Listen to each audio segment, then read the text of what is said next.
followed by the Pledge of Allegiance to the flag and the Republic. Let us pray. Elroy, the God who saw Hagar, please see us. We ask your blessings this day on this house. We ask your blessing on each member and each person that's gathered here. Heavenly Father, we know that you know our hearts. We ask that you see the work that we do, that it may be pleasing in your sight. Bless us, keep us. Bless the state of Ohio. In your Son's name we pray. Amen. Pledge allegiance to the flag of the United States of America and to the republic for which it stands, one nation, under God, indivisible, with liberty and justice for all. The clerk will read the journal of the previous day. Senate Chamber, Columbus, Ohio, Tuesday, June 24th, 9:30 a.m.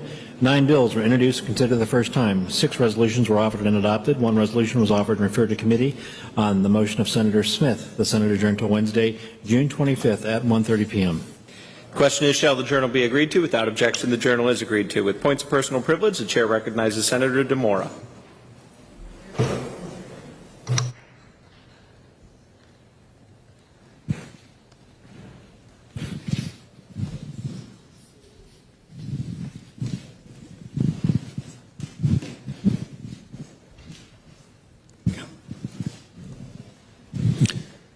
Thank you, Mr. President.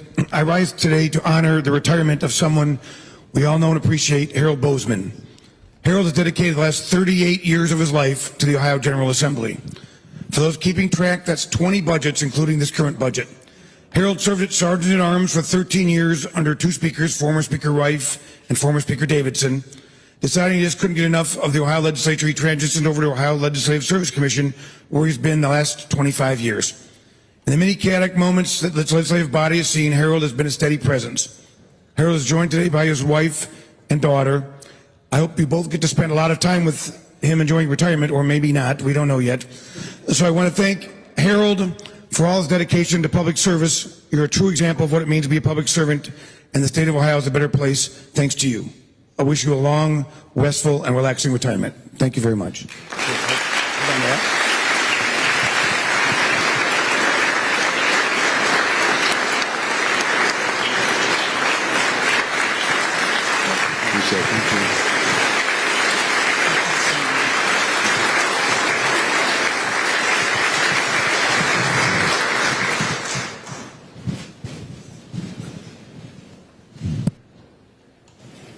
Thank you for your many years of service to the state of Ohio. Next, with a point of personal privilege, the chair recognizes Senator Huffman.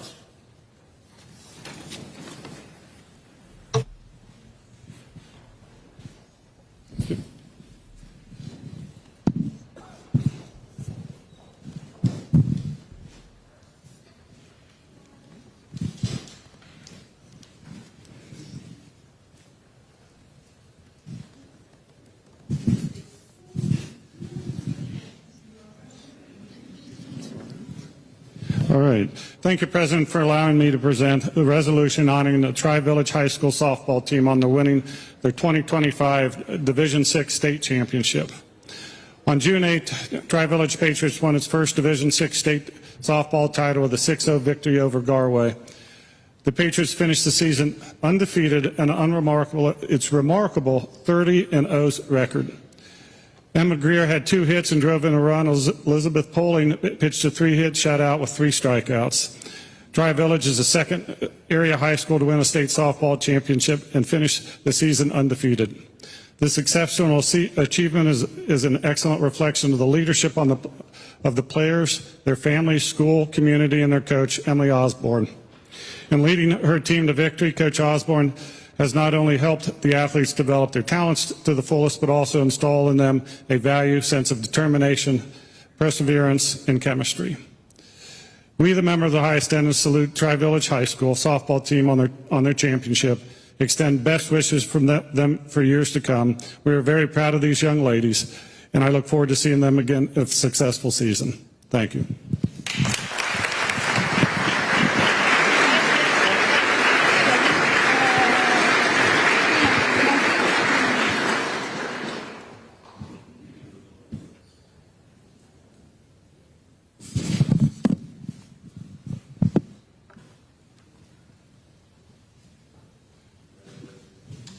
Congratulations and welcome to the Senate. With a point of personal privilege, the chair recognizes Senator Lang.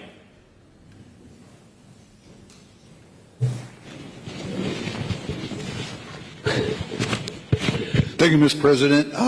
It is with a high degree of excitement that I introduce to my colleagues a summer intern that I have for working for me right now, Sarah Moeller. Sarah she goes to Lakota West High School. She lives in Liberty Township. She enjoys playing soccer, and Senator Wilson, you will be excited to know she also is an avid trail runner. And we don't have a bigger supporter of trails than our caucus and Steve Wilson. After high school, she wants to attend Miami University and then law school. Everybody give her a warm Senate welcome.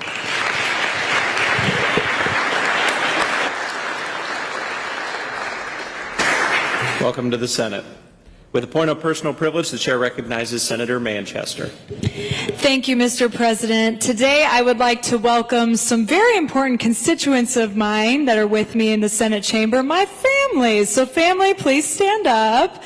We have my brother Bill, sister Karen, parents Tim and Martha, nieces Lydia, Eva, Olivia, and Lily, and my nephew Isaiah. So please give them all a warm Senate welcome.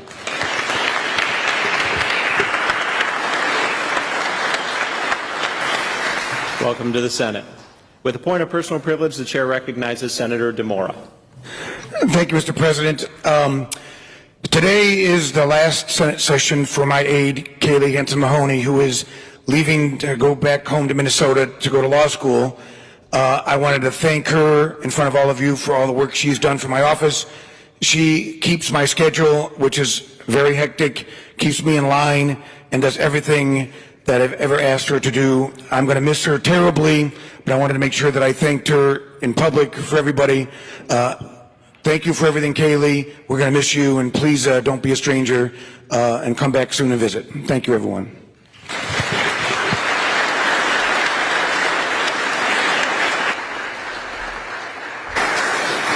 Thank you for your service to the Senate, and we wish you the best in your future endeavors.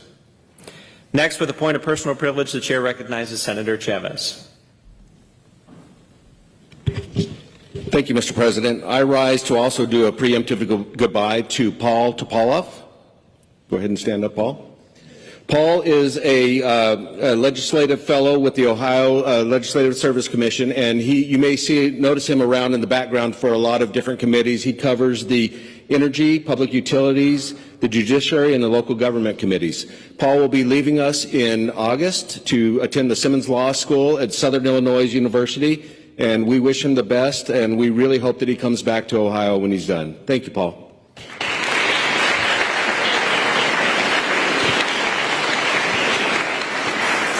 With another point of personal privilege, the chair recognizes Senator Chavez. Thank you, Mr. President. I rise again to say a preemptive goodbye to my senior legislative aide, Caitlin Luby.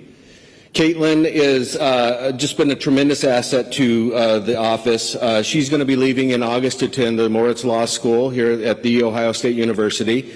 We're very excited about that. And as I was thinking about Caitlin, I was thinking, what is her superpower that I could talk about? And I started coming up with a list, and it turned into a long list.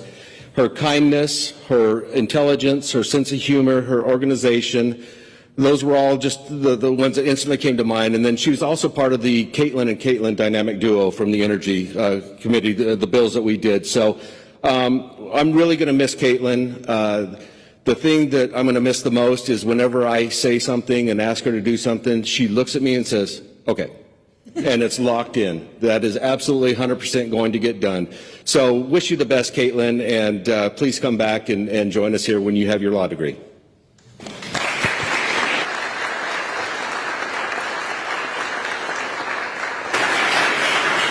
Thank you to both of you for your service. We wish you the best in your future endeavors. As a point of personal privilege for myself, we have somebody from Northwest Ohio here, Mike Kirkendall. Mike Kirkendall is joining us because today we are honoring his late father, Lieutenant James Kirkendall, who was an Ohio State trooper killed in the line of duty. We are honoring him in his memory by naming a highway in his honor. And so thank you, Mike, for joining us today.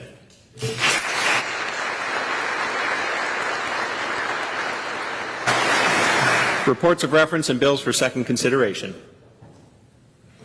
Senator McCauley reports on the Standing Committee on Rules and Reference recommend the following bills and resolution. Standing in order for second consideration be referred to the committee as recommended, and the report is properly signed.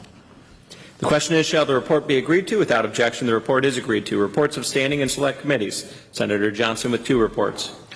Senator Johnson submitted the following reports. The Standing Committee on Armed Services, Veterans Affairs, and Public Safety, to which is referred Substitute House Bill number 44, Representative Miller and others, having the same consideration, reports it back, recommends its passage. Standing Committee on Armed Services, Veterans Affairs, and Public Safety, to which is referred House Bill number 144, Representative Click and others, having the same consideration, reports it back, recommends its passage. Both reports are properly signed. The question is, shall the reports be agreed to? Without objection, the reports are agreed to. Senator McCauley with an advised and consent report of governor's appointment. Senator McCauley submitted the following report. The Standing Committee on Rules and Reference, to which we refer the appointment by the governor of John C. Harris, Jr., having the same consideration, reports back the recommendation that the Senate advise and consent to said appointment. The question is, shall the Senate advise and consent to the appointment of the governor? Will the clerk please call the roll? Antonio? Blackshear? Blessing? Brenner? Chavez? Sereno? Craig? Catrona? Demora? Gavarone? Hicks Hudson? Huffman? Ingram? Johnson? Kaler? Landis? Lang? Liston? Manchester? Manning? O'Brien? Patton? Reinecke? Reynolds? Rogner? Romanchuk? Schaefer? Smith? Timken? Weinstein? Wilkin? Wilson? President McCauley? With 32 yeas and 0 nays, the Senate does advise and consent to the appointment of the governor. Pursuant to the rule, the roll will remain open for members who have not yet voted.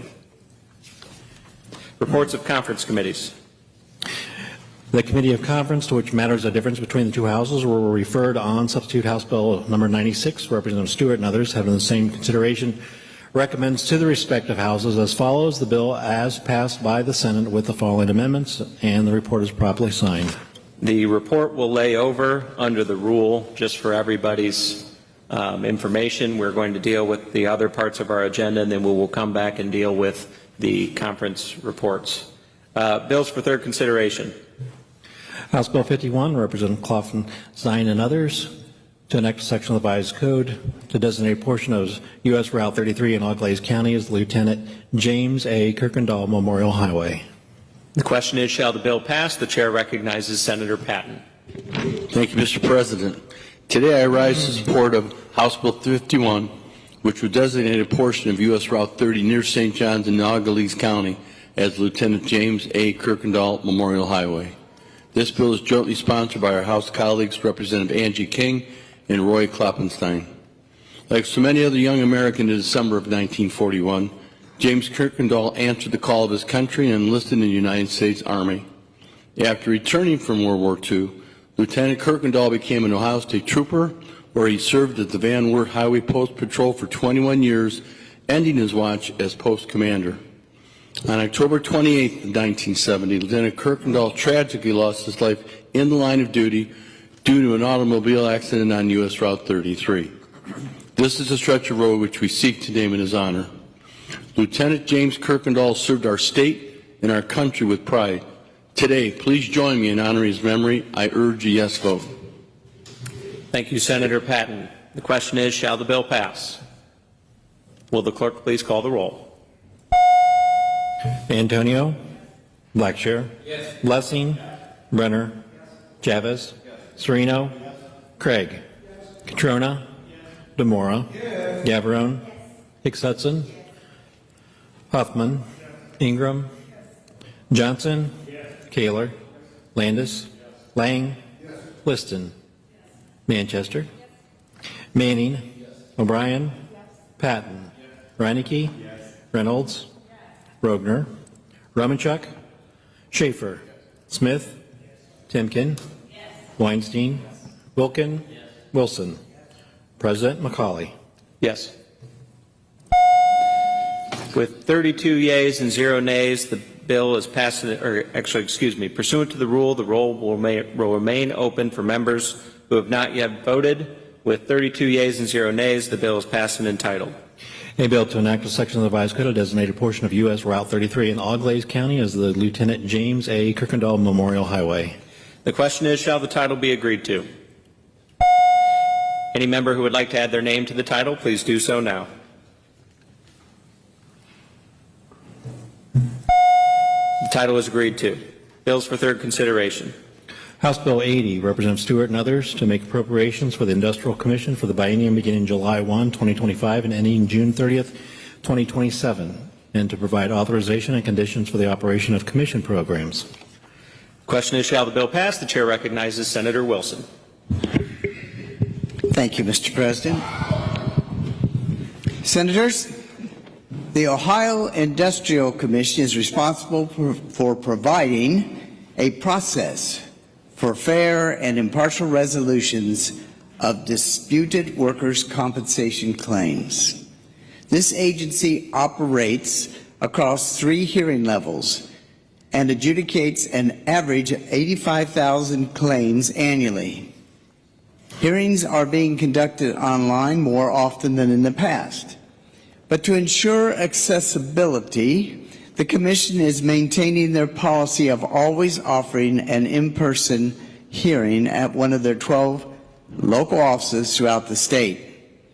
The Industrial Commission is funded by an administrative cost fund surcharge applied to employers' workers' compensation premiums, not GRF. The budget request before you today represents $53.1 million for fiscal year 26 and $54.3 million for fiscal year 27. That's a total of $107.4 million over the biennium. This is a 3% decrease from fiscal year 24-25 and is the lowest budget request since fiscal year 18-19.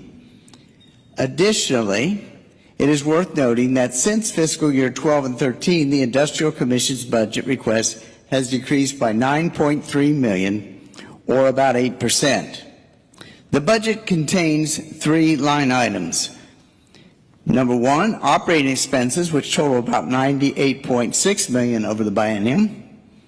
Rent for the William Green Building in Columbus of about $2.3 million over the biennium. And payments to the Ohio Attorney General's office for legal services of about $6.5 million for the biennium.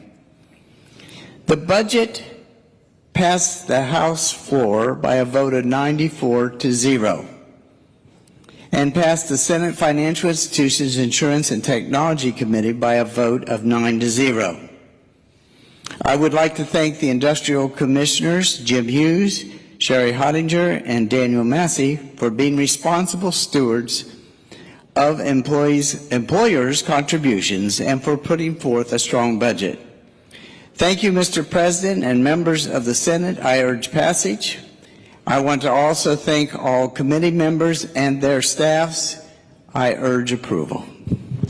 Thank you, Senator Wilson. The question is, shall the bill pass? The chair recognizes Senator Craig. Thank you very much, Mr. President. Ladies and gentlemen of the Senate, I rise in support of House Bill 80, the appropriation measure for the Ohio Industrial Commission for fiscal year 2026-27.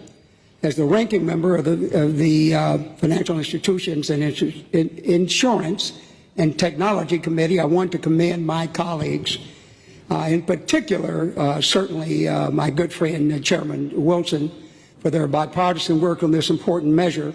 The Industrial Commission plays a critical role in our state's workers' compensation system, serving as the impartial appeals body that ensures fairness, efficiency, and timely adjudication for Ohio's injured workers and employees alike.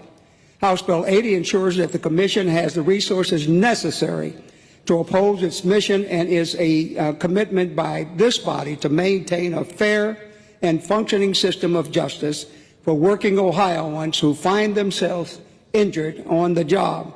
This is a standard and good bill that represents a critical investment in the safety, well-being, and dignity of Ohio's workforce. I urge my colleagues to support this bill. Thank you very much, Mr. President. Thank you, Senator Craig. The question is, shall the bill pass? Will the clerk please call the roll? Antonio? Blackshear? Blessing? Brenner? Chavez? Sereno? Craig? Catrona? DeMora? Gavarone? Hicks Hudson? Huffman? Ingram? Johnson? Kaler? Landis? Lang? Liston? Manchester? Manning? O'Brien? Patton? Reinecke? Reynolds? Rogner? Romanchuk? Schaefer? Smith? Timken? Weinstein? Wilkin? Wilson? President McCauley? Yes. Pursuant to the roll will remain open for members who have not yet voted. With 32 yeas and 0 nays, the bill is passed and entitled.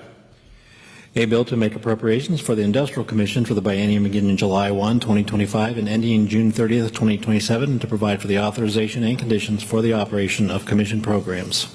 The question is, shall the title be agreed to? Any member who would like to add their name to the title, please do so now.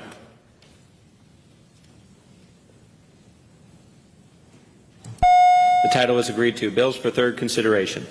Senate Bill 182, Senator Patton, to enact a section of the Revised Code to designate a portion of State Route 10 in Cleveland as the John E. Gallagher Way.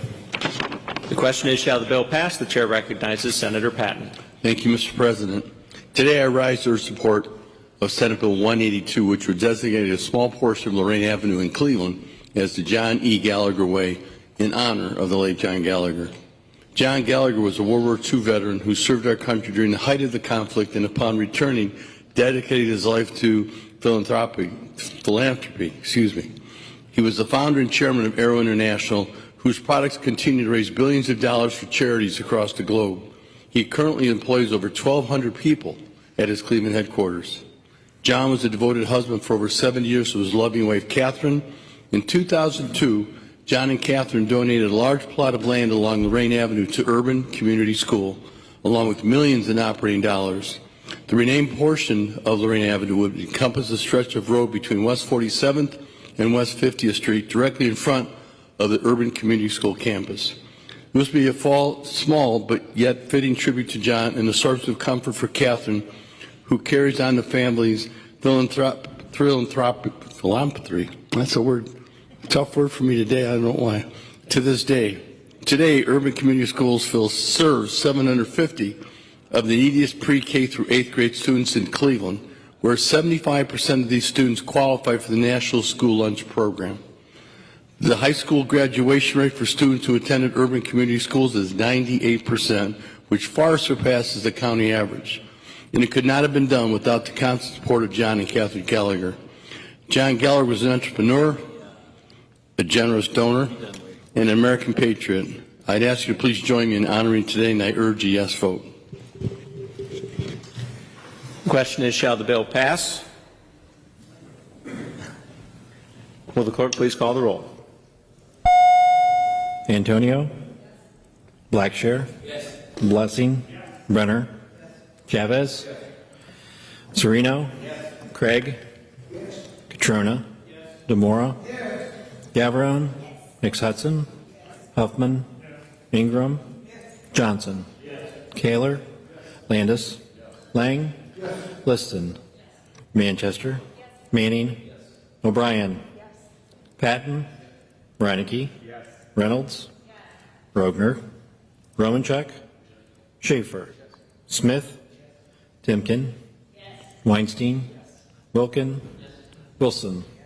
President McCauley? Pursuant to the roll will remain open for members who have not yet voted. With 32 yeas and 0 nays, the bill is passed and entitled. A bill to enact a section of the Revised Code to designate a portion of State Route 10 in Cleveland as the John E. Gallagher Way. The question is, shall the title be agreed to? Any members who would like to add their name to the title, please do so now.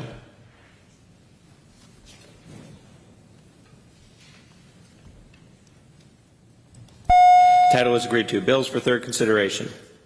Senate Bill 212, Senator Timken, to amend and to enact a section of the Revised Code to create the Play Golf Ohio license plate.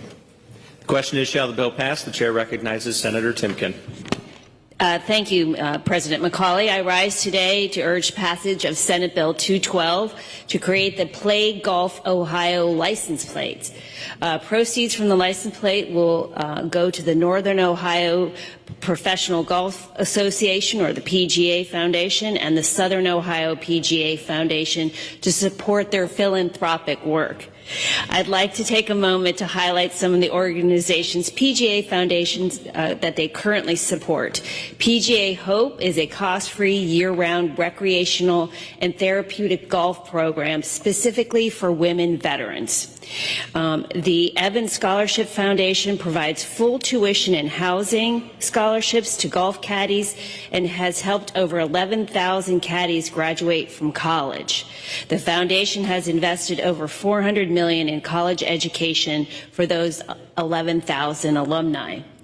Challenge Golf, sponsored by the Cleveland Clinic, was created by the recreational therapists as a means of providing therapeutic benefits to those recovering from strokes, spinal cord injuries, and neuromuscular disorders. This is all through the game of golf. The program has since been expanded to include adults and children with visual impairments and those with developmental challenges. I would like to also add, with full disclosure, I have a terrible handicap and I am a very bad golfer. However, because of the philanthropic efforts of the PGA Foundation, I'd like to urge a yes vote. Thank you very much. The question is, shall the bill pass? Will the clerk please call the roll? Antonio? Blackshire? Blessing? Brenner? Chavez? Sereno? Craig? Catrona? DeMora? Gavarone? Hicks Hudson? Huffman? Ingram? Johnson? Kaler? Landis? Lang? Liston? Manchester? Manning? O'Brien? Patton? Reineke? Reynolds? Rogner? Romanchuk? Schaefer? Smith? Timken? Weinstein? Wilkin? Wilson? President McCauley? Pursuant to the rule, the roll will remain open for members who have not yet voted. With 32 yeas and 0 nays, the bill is passed and entitled. A bill to amend and to enact a section of the Revised Code to create the Play Golf Ohio license plate. The question is, shall the title be agreed to? Any member who would like to add their name to the title, please do so now.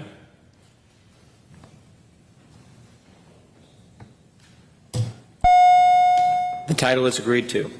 The chair recognizes Senator Reineke for a motion. Mr. President, I move that the Senate revert to the fourth order of business.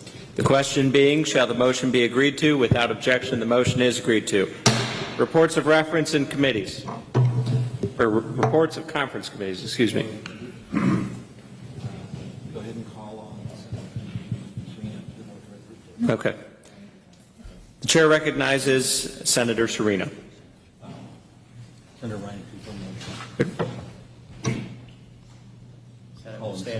The Senate will stand at ease.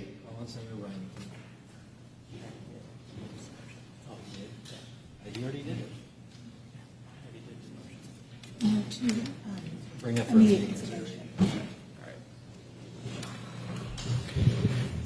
the chair recognizes Senator Reineke for another motion. Mr. President, I move that the report of the Conference Committee on Substitute House Bill number 96 be brought up for immediate consideration.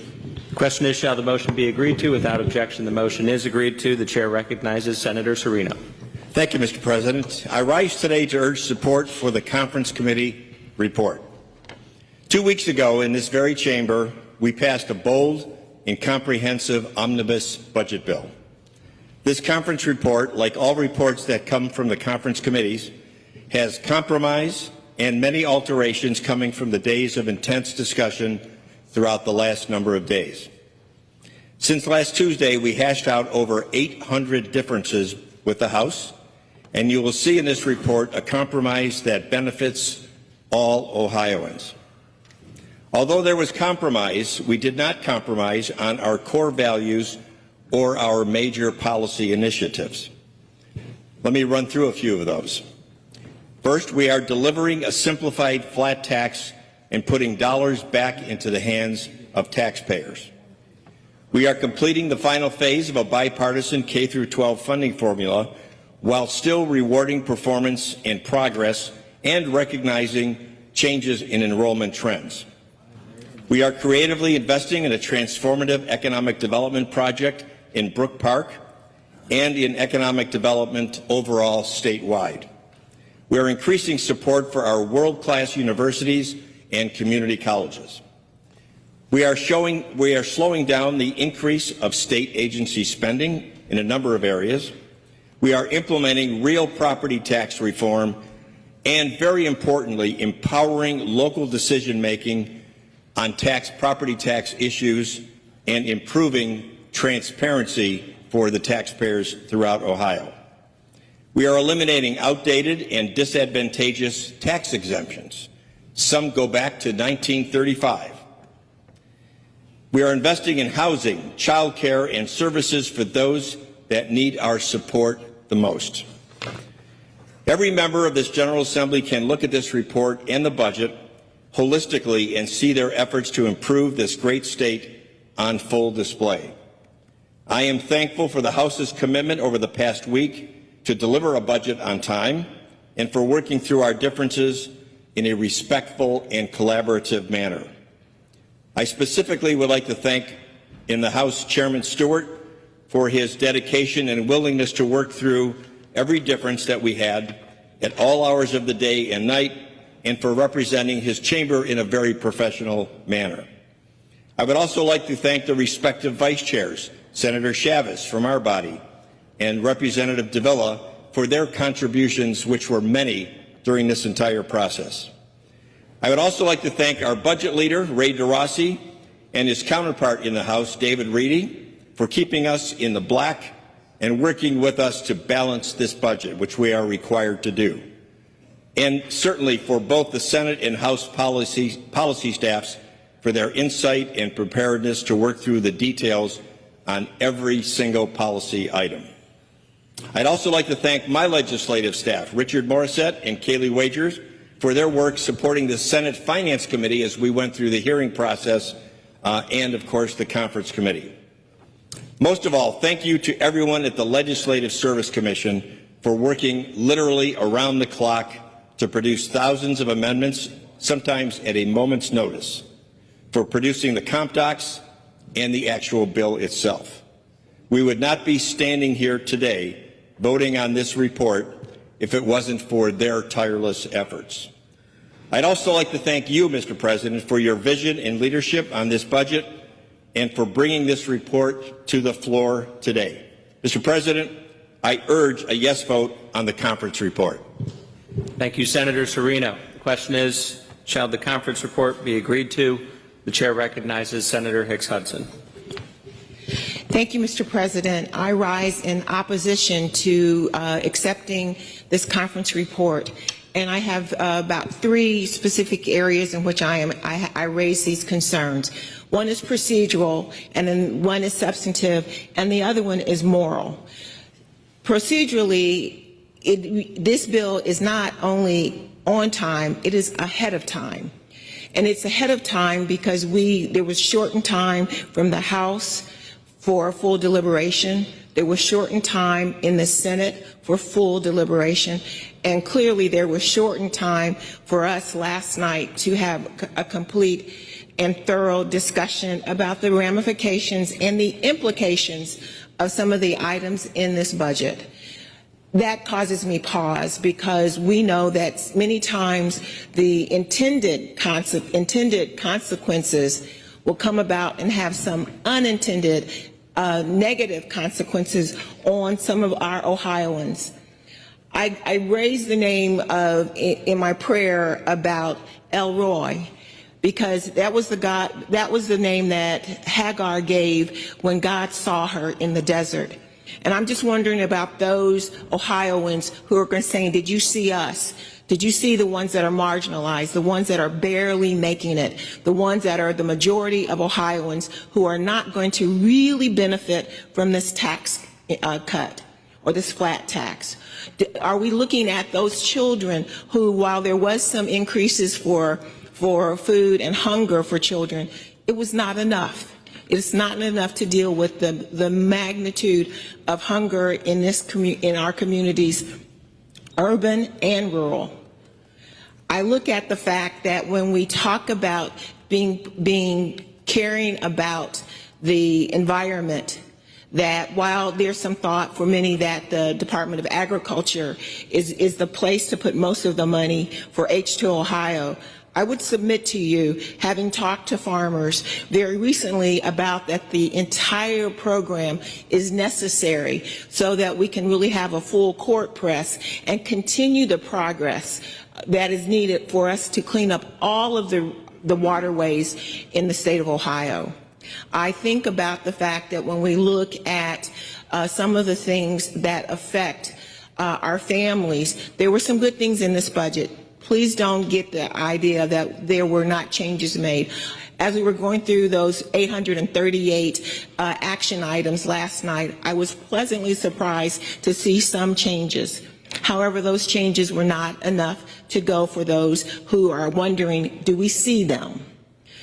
I ask you to think about the folks who are looking at us, who have sent us here, and who are asking us to make the best decisions that we can for the benefit of all.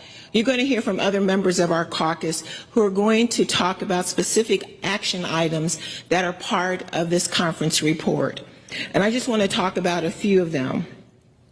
One is, and I'm going to talk about positive and negative. The positives are, of course, dealing with the issue of campaign finance changes. That was so important because, unfortunately, we have a very negative reputation outside of the state of Ohio.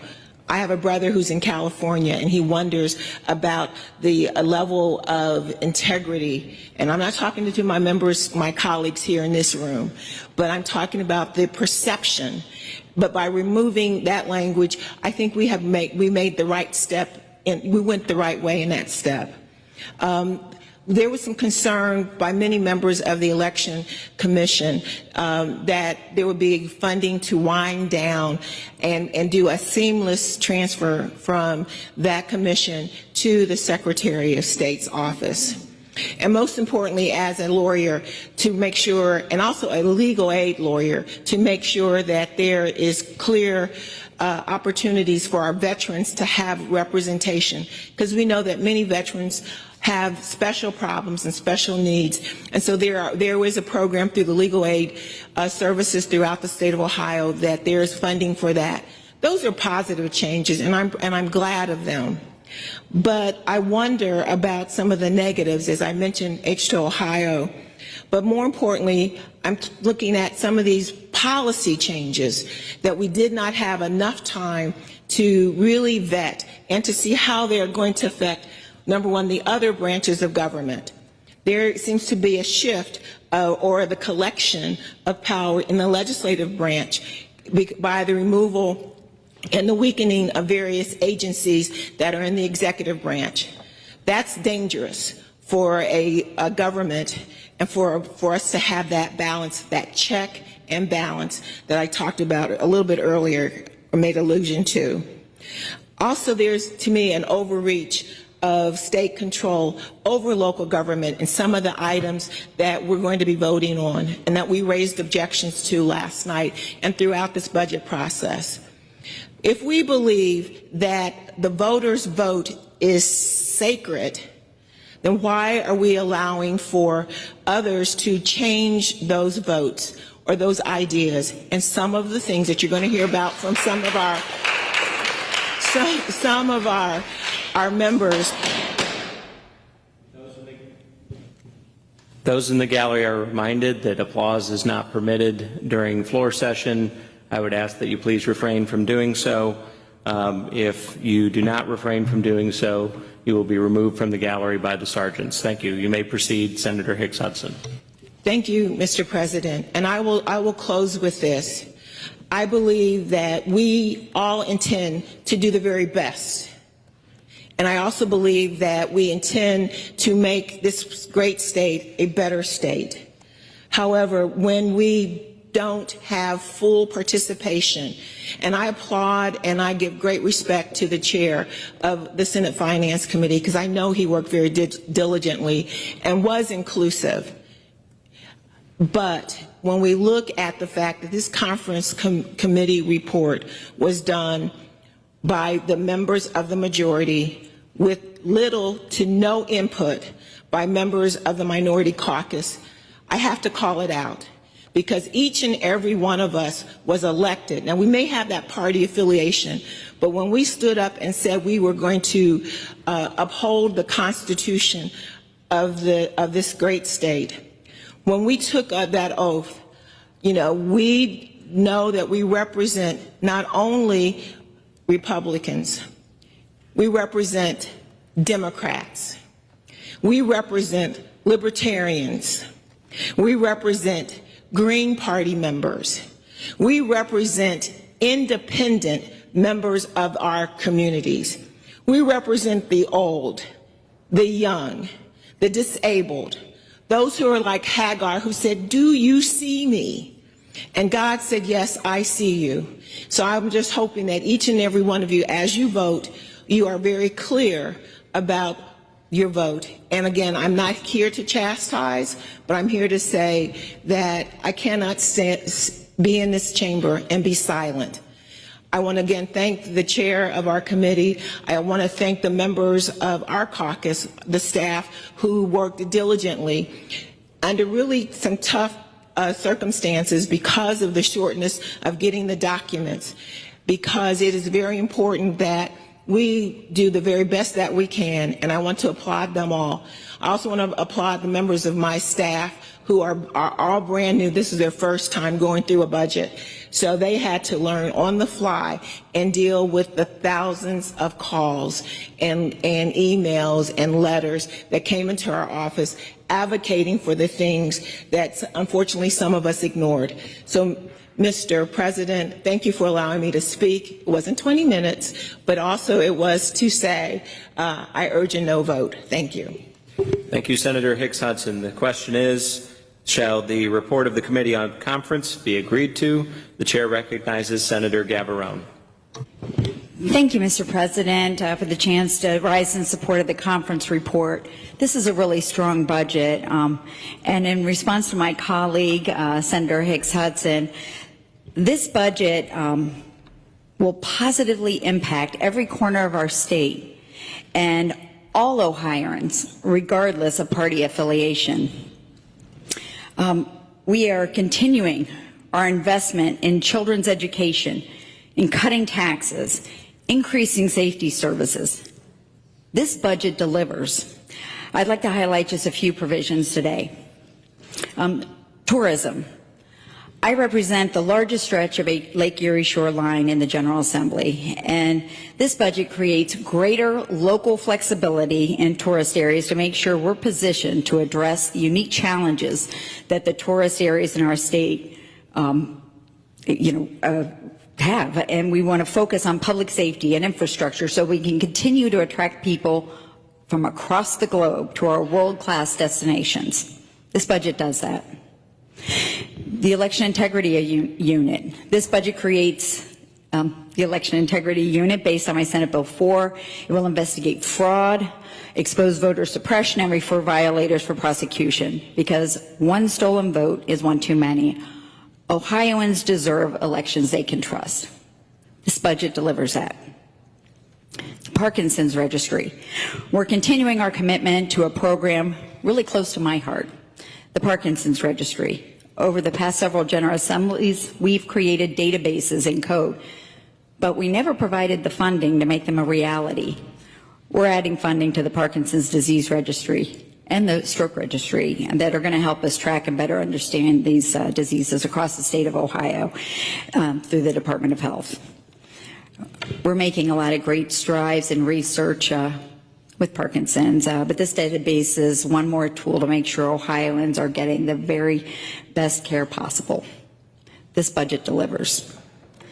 Economic development. In this budget, we are also continuing to make Ohio an economic powerhouse in our region and across the country. We're incentivizing economic investments, eliminating red tape, cutting taxes, including the elimination of a tax bracket to bring us to a flat tax. We recognize that your hard-earned money belongs to you and not the government. This budget opens up doors for all Ohioans to make a better future for themselves. This budget delivers. The list of individuals I need to thank is really long, but I'd like to start with our Director of Budget and Finance, Ray DeRossi. He's got an incredibly difficult job, but he continues to work hard for all of us with a smile on his face. Next, I want to thank everyone at LSC. LSC drafts thousands and thousands of amendments, many of which never make it in the budget, but LSC has worked day and night for the last several months to draft this budget that we're voting on today. I'd like to thank Chair Serino and Vice Chair Chavez, the members of the conference committee who worked tirelessly for the last couple weeks, discussing every single difference between the House passed and Senate passed budgets. And finally, I'd like to thank my staff, the caucus staff and office staff for all their work in crafting this historic budget. Mr. President, in just a moment, we'll be voting on the budget that continues our great work here in the General Assembly and moves our state forward. This is a budget for all Ohioans. I proudly urge a yes vote. Thank you, Senator Gavrone. The question is, shall the report of the Committee of Conference be agreed to? The chair recognizes Senator DeMora. Thank you, Mr. President. I rise today in strong opposition to this budget conference report. If anything, this budget report is more rotten than when we first voted it out of the Senate 2 weeks ago. The same rigged system of winners and losers stays intact, as well as some new ways that were inserted at the last minute to screw the people of Ohio, such as a late night drop last night that would allow customers with energy experts on their payroll to benefit by shifting their grid usage. This change will shift the allocation for grid charges from 40% to 84% on certain residential customers. All this does is hurt residential customers who don't have the ability to constantly track energy markets and shift their usage throughout the day. Our energy bill, House Bill 15, which was all unanimously passed here a few months ago, hasn't even taken effect yet, and we're already undoing the progress we made in that bill. But it's not all new changes that are awful. We're still cutting funding for public schools, libraries, food banks, and all other social services to pay for a tax cut for those making nearly 3 times the average Ohioan's yearly salary. This tax cut to the rich will cost over $1 billion a year. What else can we do with that money just for local governments? We could actually give each city, town, and village in Ohio $1.1 million instead of just tax cut. Or we could just actually refund, we could actually pay the local government fund, which we've been cutting for years and years, and put the money back so that each of our local communities could benefit and buy more service and safety equipment and more personnel like firemen and policemen and more garbage collection. But instead, we're helping partners at big law firms and a sports team that can't win football games, struggling to make rent, instead of helping people that are struggling to make rent. We keep the handout to the billionaire owners of the Browns, so they can build their dome playground using Ohio-earned money, unconstitutionally stealing money from unclaimed funds to pay back campaign donations is already egregious enough that it should tank this whole bill, but we actually go farther. We're actually changing a law in the middle of a lawsuit to solve the Browns' legal issues while a pending case is actually going on being heard in court in Cuyahoga County. Because whenever billionaires are facing accountability in Ohio, the leadership of the General Assembly drops everything to rush to their rescue. Make no mistake, this is a billionaire's budget. It was bought by the owners of the Browns and other wealthy political donors. It's a master class in how to rob working families to enrich already wealthy in the state. Vote no on this abomination and reject the Conference Committee report. Thank you, Mr. President. The question is, shall the report of the Committee on Conference be agreed to? The chair recognizes Senator Timken. Thank you, Mr. President. I urge support for this conference report. This is a historic, innovative budget, and I applaud the members of the Finance Committee for their innovative work. I'd like to address the economic impact of this budget. We've invested in historic tax credits, opportunity zones, transformational mixed-use development, and We've also looked at investing in brownfield and tax credits. All of these tax credits across the state of Ohio will bring more to the communities in which we all serve. If you think about the opportunity zones in which each and every one of us has the opportunity to bring more and more investment into our communities to transform our downtowns and other areas that quite often have been neglected, this will allow more investment in those areas. In brownfields, we have areas in our state that need to be cleaned up. We all know that. We in this budget are investing in those areas of our state, allowing for new use in those neglected areas. We are also looking at transformational mixed-use development. This is a way to bring more and more investment into the state of Ohio. With these tax credits, we're creating more jobs, more opportunity, and more economic benefit to the state of Ohio and the people who live here. And additionally, the film and theater tax credit. This brings a $3 return for every $1 investment. We have a beautiful state in the state of Ohio. I would like to see more of that on the screens in Hollywood and productions. Everywhere from down in Gallagher County to Ashtabula. Let's take those jobs from California and Georgia and have them right here in Ohio, where we have more investment in our workers, in our entertainment industry. And lastly, I'm incredibly proud of the work that I did in this assembly and the House did in passing my bill as part of this budget that eliminates cell phone usage during the instructional school hours.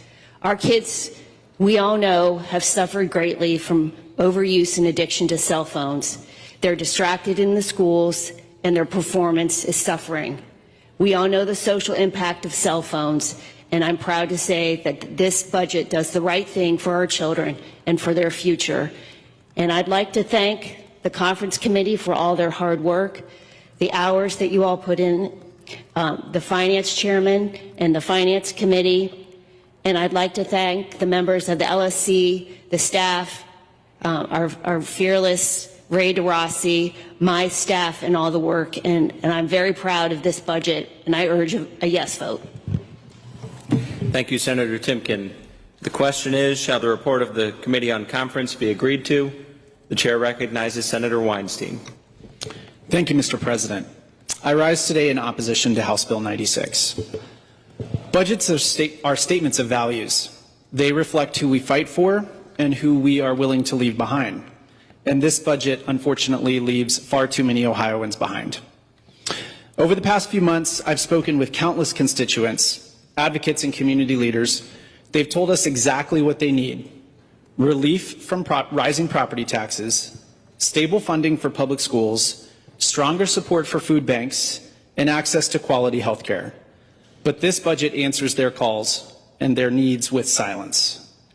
And it's not just the everyday essentials being neglected, it's also life-saving investments. In the governor's original proposal, there was a meaningful investment in pediatric cancer research. It was a thoughtful and compassionate recognition that although pediatric cancer affects relatively few children, its consequences are profound and heartbreaking. Rather than following the governor's lead, this budget slashes that proposed funding in half. Instead of scaling back this commitment, we should be strengthening it, honoring the courage of those families and supporting the kind of research that gives Ohio's children a fighting chance. This research doesn't get headlines, it doesn't come with high-profile ribbon cuttings, but it saves lives, and it depends on us. Because contrary to what some assume, this is not being funded fully at the federal level. So we're dealing with cuts at the federal level and at the state level. This is the kind of work that state governments must be willing to support. And right now, this budget fails to meet that responsibility. The difference between survival and tragedy often comes down to the pace of new research, new treatments, better diagnostics, safer therapies. And yet this budget strips critical funding that could directly lead to longer lives and better outcomes for Ohio's youngest and most vulnerable. And we're talking about $5 million. $5 million. When you compare that to the $600 million we were able to find to fully fund the Haslam's request for their new sports stadium, it's even more terrible in comparison. It's because that's an investment with no clear statewide benefit and little public support. I live one county away from where this development's going to be. I invited the Browns leadership team to a town hall, and to their credit, they came. They came to Hudson and tried to defend this investment just 30 minutes away from where the stadium's going to be. And the hundreds that were there at that town hall were really clear in how they felt about that. I've heard from thousands of constituents opposed to the use of public funds for that project. I've heard from far fewer families impacted by childhood cancer, but the ones that I've reached out to and that have reached out to me weren't asking for more luxury boxes. They were asking for more time with their children. We had a choice in this budget: fully support our schools, fully support our food banks, fully support clean water programs, invest in research that could save children's lives, or subsidize billionaires. And we chose the latter. And that is truly disappointing. For that reason and so many others, I cannot support this budget, and I urge a no vote. Thank you. Thank you, Senator Weinstein. The question is, shall the report of the Committee of Conference be agreed to? The chair recognizes Senator Schaefer. Thank you, Mr. President. And I want to say thanks to you personally, as well as Chairman Serino and Vice Chair Chavez, for the wonderful work you've done and listening to the people of Ohio and listening to your members. We represent the people of Ohio. That's our job. A couple of years ago, I'll tell you a brief story, Mr. President. A couple of years ago, a constituent of mine came to me, an old friend named Ellie. She came to me with an idea and a dream. She saw a big void in the marketplace, the nonprofit and marketplace, that children with cancer were almost forgotten. They are almost forgotten. We've heard that the federal government doesn't do a whole lot of research for kids with cancer. In fact, the numbers that I see show that the federal government does about 32 times as much research, 32 times on adult research than pediatric cancer research. So obviously, something's amiss at the federal level because, as was alluded earlier, if you save a child, you've saved a lifetime. You've saved a lifetime of joy and happiness and family time and productivity. But for some reason, I don't understand why, it's not happening at the federal level. Well, this budget does have $5 million in childhood cancer research and a plan to disperse it and actually make some hard-hitting advances in helping these kids survive this horrible disease. And you know, when you think about it, and thank God I have not had these kinds of diagnoses in my family. I'm sure some of your families have been hit by this diagnosis and the terrible news that you hear that your child has cancer. I can't imagine the red hot searing pain that must be to hear that. And it's awful because then I'm sure the families and the parents ask the follow-up question, the obvious question, is if there's something that can be done? Doctor, is if there's something, some research, some plan out there that we can tap into? And the answer comes back, not for you, not for your child. Again, red hot searing reality, not for you. Well, a few statistics. 1 out of 285 children will be diagnosed with cancer this year. In Ohio, childhood cancer has increased 35% from 2000 to 2019. 35%. And survival rates, depending on the kind of cancer that your child suffers, ranges from 0% survivability to 85%, depending on the kind of cancer.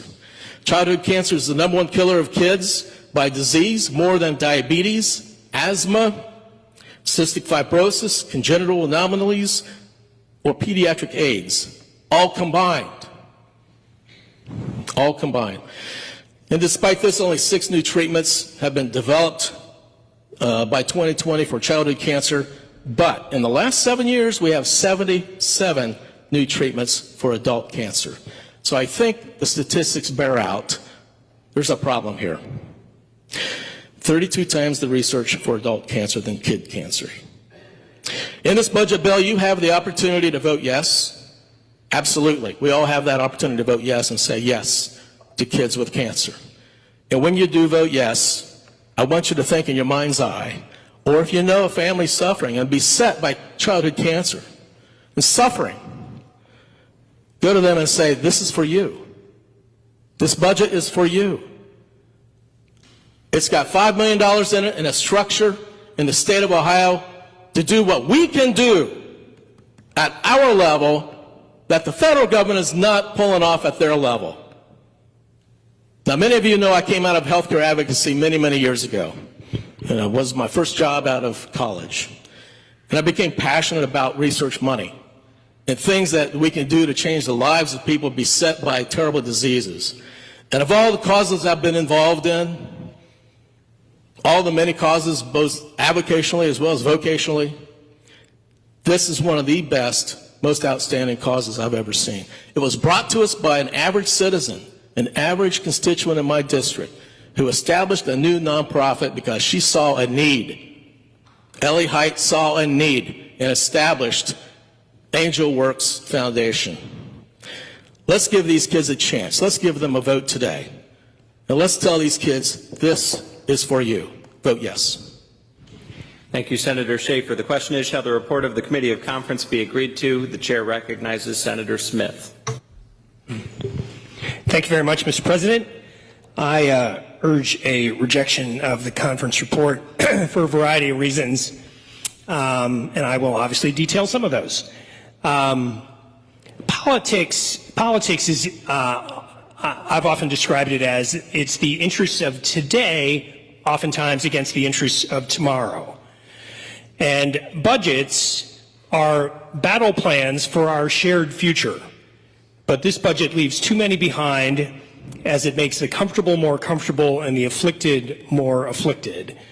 There is some good news in the budget. The Ohio Film Production Tax Credit, I would agree, is a way to keep Ohioans employed in the creative arts economy, and it definitely provides a return on investment. Perhaps the other good news is that by passing this bill on a Wednesday, it gives the opinion writers that will be writing their columns on Sunday about Ohio's impending obituary extra time to write those columns.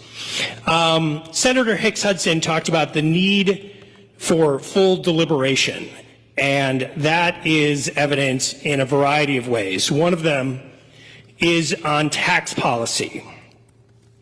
97 in adopting a flat tax for the state of Ohio, 97% of this tax cut will go to Ohioans making at least $139,000. 40% of this benefit of the tax cut goes to the top 1% alone. An Ohioan of the top 1% has an average income of over $1.7 million, and they will receive a tax cut of just under 10 grand. There's not a single millionaire in Ohio that needs a $10,000 tax cut. But this is not the first time that the majority party has decided to reward those who have the most. According to the Ohio Children's Budget, since 2005, Ohio has shifted money away from the working class families towards the wealthy and well-connected through tax cuts and special interest giveaways. As a result, the wealthiest 1% of Ohio households are taking home on average $52,000 every year in tax breaks. The flat tax budget is more like a more for me budget, the me being those who are already living in comfort. The need for full deliberation also extends to public school policies, including, obviously, the failure to fully fund the Fair School Funding Plan.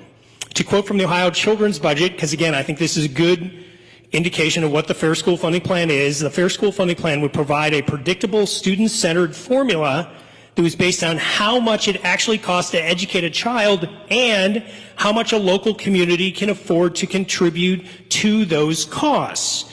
One of the curious arguments we've heard for not funding the Fair School Funding Plan is the amount of money that's going to some of the urban districts across Ohio.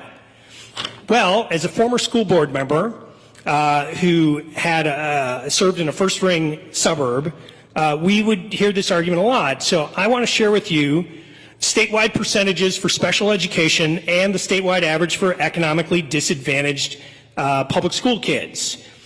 17% statewide is the special education percentage. These are students that sometimes need their own health aid. So this is a very expensive student to educate. Economically disadvantaged, 55.3%. I've got the same statistics for Columbus, Cleveland, Cincinnati, Dayton, Akron, and Toledo. In Columbus, special ed, by the way, the percentages are higher in all of those urban districts as compared to the state average. Special ed population, Columbus 18.9, in Cleveland 26.1, Cincinnati 21.2, Dayton 17.9, Akron 21.4, Toledo 22.3, all above the state average. Economically disadvantaged, again, the statewide percentage, 55.3%. In Columbus, 100%. In Cleveland, 100%. Cincinnati, 85.7. Dayton, 97.5. Akron, 100%. Toledo, 93.8%. Yes, urban kids cost more, but it is not only the urban districts that are concerned about the Fair School Funding Plan. We had 101 constituents from your districts reach out to my office to advocate for fully funding the Fair School Funding Plan. One of them, from District 14, said, quote, "We moved to Milford in 2013 because of the great public school system, but this constituent is now worried about funding cuts because they have a daughter who has Down syndrome.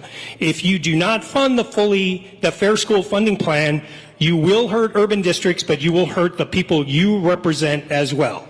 The other need for full deliberation, by the way, it's bad enough that we don't fulfill the Fair School Funding promise, but we also make it harder for local communities to fix the problem that Columbus is creating with this budget. Because included in this budget is the phony refund scheme, so that districts who have a cash reserve of 40% or higher of their annual expenses would be punished. Also, the elimination of a variety of types of levies that communities will need because we have undercut them with not funding the Fair School Funding Plan. So again, we need full deliberation on the school policies that are included in this budget. And finally, let's talk about stadiums. We obviously need full deliberation on this. For one thing, there is a constitutionality question. And again, we haven't really had time to flesh this all out. But there is a constitutional problem with the use of unclaimed funds to build a stadium outside of the city of Cleveland. Article 1, Section 19 of the Ohio Constitution talks about eminent domain. It is only allowable if it is for the public welfare, and specifically the only listed use that is acceptable according to the Ohio Constitution is the taking of private property for public use for the repair of roads. I don't think building a dome stadium could qualify as repair work on roadways. Location is also very important. The location of the dome stadium that is in the Ohio budget. Now we've all seen the renderings, and we're told that it's not just a dome stadium. It's not a $1.2 billion dome stadium. It's a $2.4 transformational economic development project that is right next to the airport. In fact, the only thing that's missing from the very impressive drawings is an airplane. And that is important because the development is located right next to the busiest airport in Ohio. The Cleveland Hopkins International Airport services 10 million customers a year. It is literally just a missed field goal away from what will be a $600 million giveaway, and I do not believe it will reap the rewards that we're hoping, in part because a plane lands or departs on average every 12 minutes next to this transformational economic development project that will have restaurants, retail, a hotel, and housing. How many of you would move from your home right now to a residential property where every 12 minutes you get to hear a jet airliner go flying past your bedroom window. I'm not sure that many of you will. And I think we should be skeptical of it because, again, it's supposedly a $2.4 billion development. Half of it's a stadium, half of it's commercial residential development, including housing, residential, retail, etc. But on May 13th, the owners of the Cleveland Browns and the NFL commissioner met with Ohio leaders down here in Columbus. And what was interesting is to discuss funding of the new Brown Stadium. What was interesting is the very next day they sent a letter to Cuyahoga County that said essentially to the county, we're going to Brook Park whether you fund us or not. So let's start doing the math here.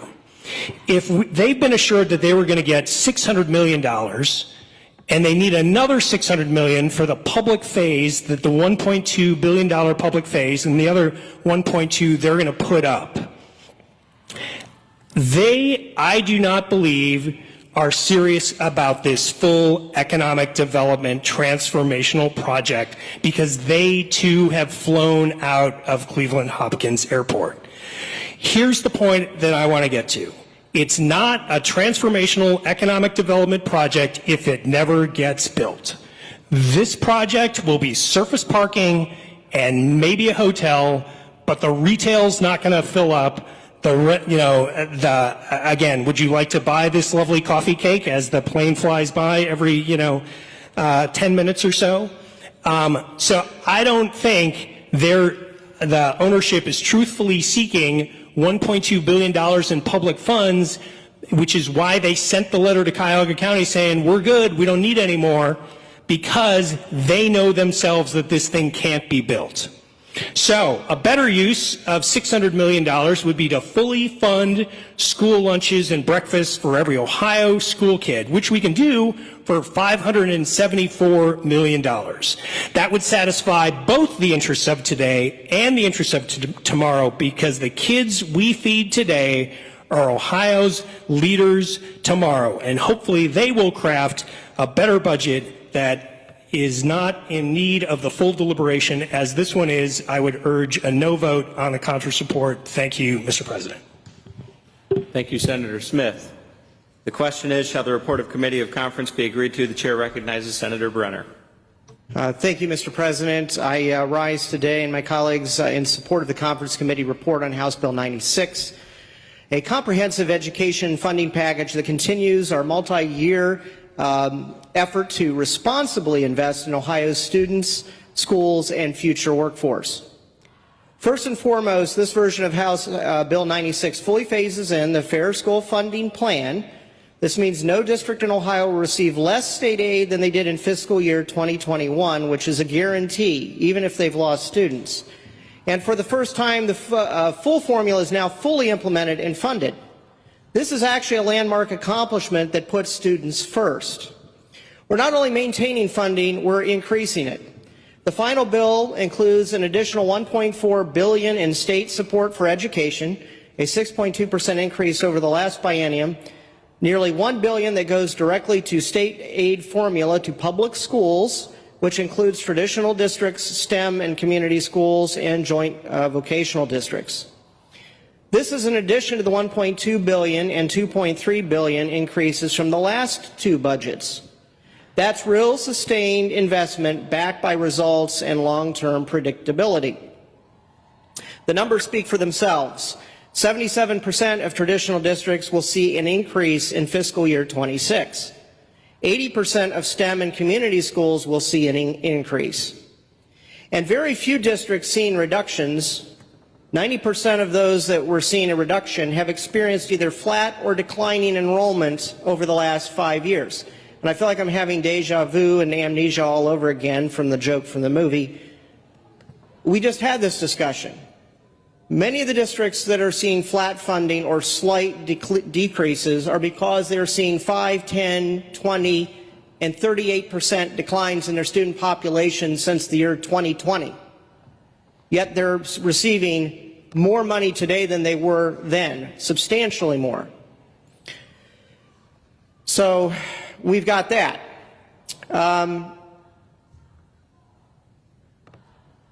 I I also want to make a point that one of my colleagues made.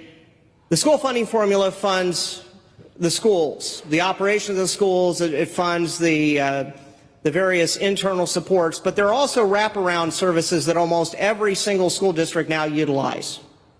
These are outside services. They may come from your local job and family services. They may have Medicaid responsible stuff in there that help with dental, vision, health. Those clinics are all in there in those schools with high poverty. They've been working. I've supported that in the past, and I continue to support it. And those are outside of the school funding formula. So those funds are still, those are there. They're being spent to help those students out in those high poverty areas. And that is important because we want to make sure those students also succeed. Again, this is a funding plan that respects growth, reflects reality, and supports every corner of Ohio from our cities to the most rural communities. In fact, this bill includes additional funding supports for rural districts, ensuring they have stability even if enrollment fluctuates. And we've put some things in here. On the school district carryovers, we did strike a smart balance. Schools now have a 40% carryover threshold before the Budget Commission steps in. But crucially, districts can reserve additional funds beyond that for construction and facility needs, and this allows for local planning and responsible stewardship. But there also were some other measures put in there for many of the rural school districts so that they have additional funds that they can set aside based on the size of their district and certain amounts beyond that. As a reminder, the state average carryover right now is 46.2%, and as I said just a couple weeks ago, the average just about 15 years ago was 21% carryover. So the fact that we're still sitting at 40% with the allowance to set pretty much as they want aside for construction and facilities, that negates any issues there, in my opinion, or most of the issues for carryover thresholds. The conference report also strengthens workforce readiness by directing $4 million annually to each Jobs Ohio region for career tech grants. These funds support students and adults alike with mentoring, career planning, and technical training, ensuring a better aligned, regionally responsive pipeline from school to skilled employment. We have restructured the State Board of Education to reflect the same model used by other professional licensure and oversight boards. All members will be appointed by the governor and confirmed by the Senate. This streamlines governance and improves accountability in areas like teacher licensure, disciplinary action, and territory transfers. This keeps professionalism and consistency to a board that oversees high-stakes matters affecting these students. And again, this is like all other boards that we have in the state of Ohio, and this is primarily what the board now functions and deals with. The performance supplement remains in place, but we've modernized how it is calculated, basing it upon the report cards rather than the outdated data. So we're going to base it on the upcoming report cards rather than the outdated data. That ensures districts are awarded based on current performance, not their past history. I do want to make kind of a comment here about the Cleveland Browns Stadium and where it's being located. And I can say we're only a couple of miles away from John Glenn International Airport here, which is surrounded by Gahanna, Whitehall, and Bexley, and there are houses very close to it. But even if you go up there, you've got Brook Park, Berea, and Riverside. There are a lot of homes near that airport. So I think that there are a lot of people that do live near airports. And, you know, the fact is that you're going to be building development there down the road that will reflect that. And I know that a lot of modern construction does things to silence homes, because there are literally thousands of homes here, even in central Ohio, that are right up against our major freeways that have lots of traffic 24/7. And those homes are now designed with extra insulation and things to keep the sound barriers down. Plus, they put up sound barriers, which can also, I'm assuming, be built near the airport up there. So, colleagues, this conference report represents months of collaboration. It prioritizes funding for students, respects taxpayer dollars, and creates a more accountable, transparent governance structure for Ohio's education. I'd like to thank all the conference committee members for their many hours of work. I know I was watching some of you last night a little bit after 1 in the morning. All the policy staff, everybody that's worked on this, I know you've put in countless hours. Mr. President, members of the Senate, I encourage a concurrence on the conference committee report. Thank you very much. Thank you, Senator Brenner. The question is, shall the report of the Committee of Conference be agreed to? The chair recognizes Senator Craig. Thank you very much, Mr. President. Ladies and gentlemen of the Senate, I rise in opposition to the passage of House Bill 96. But let me also state it would be disingenuous to state that that they're not budget items that deserves support.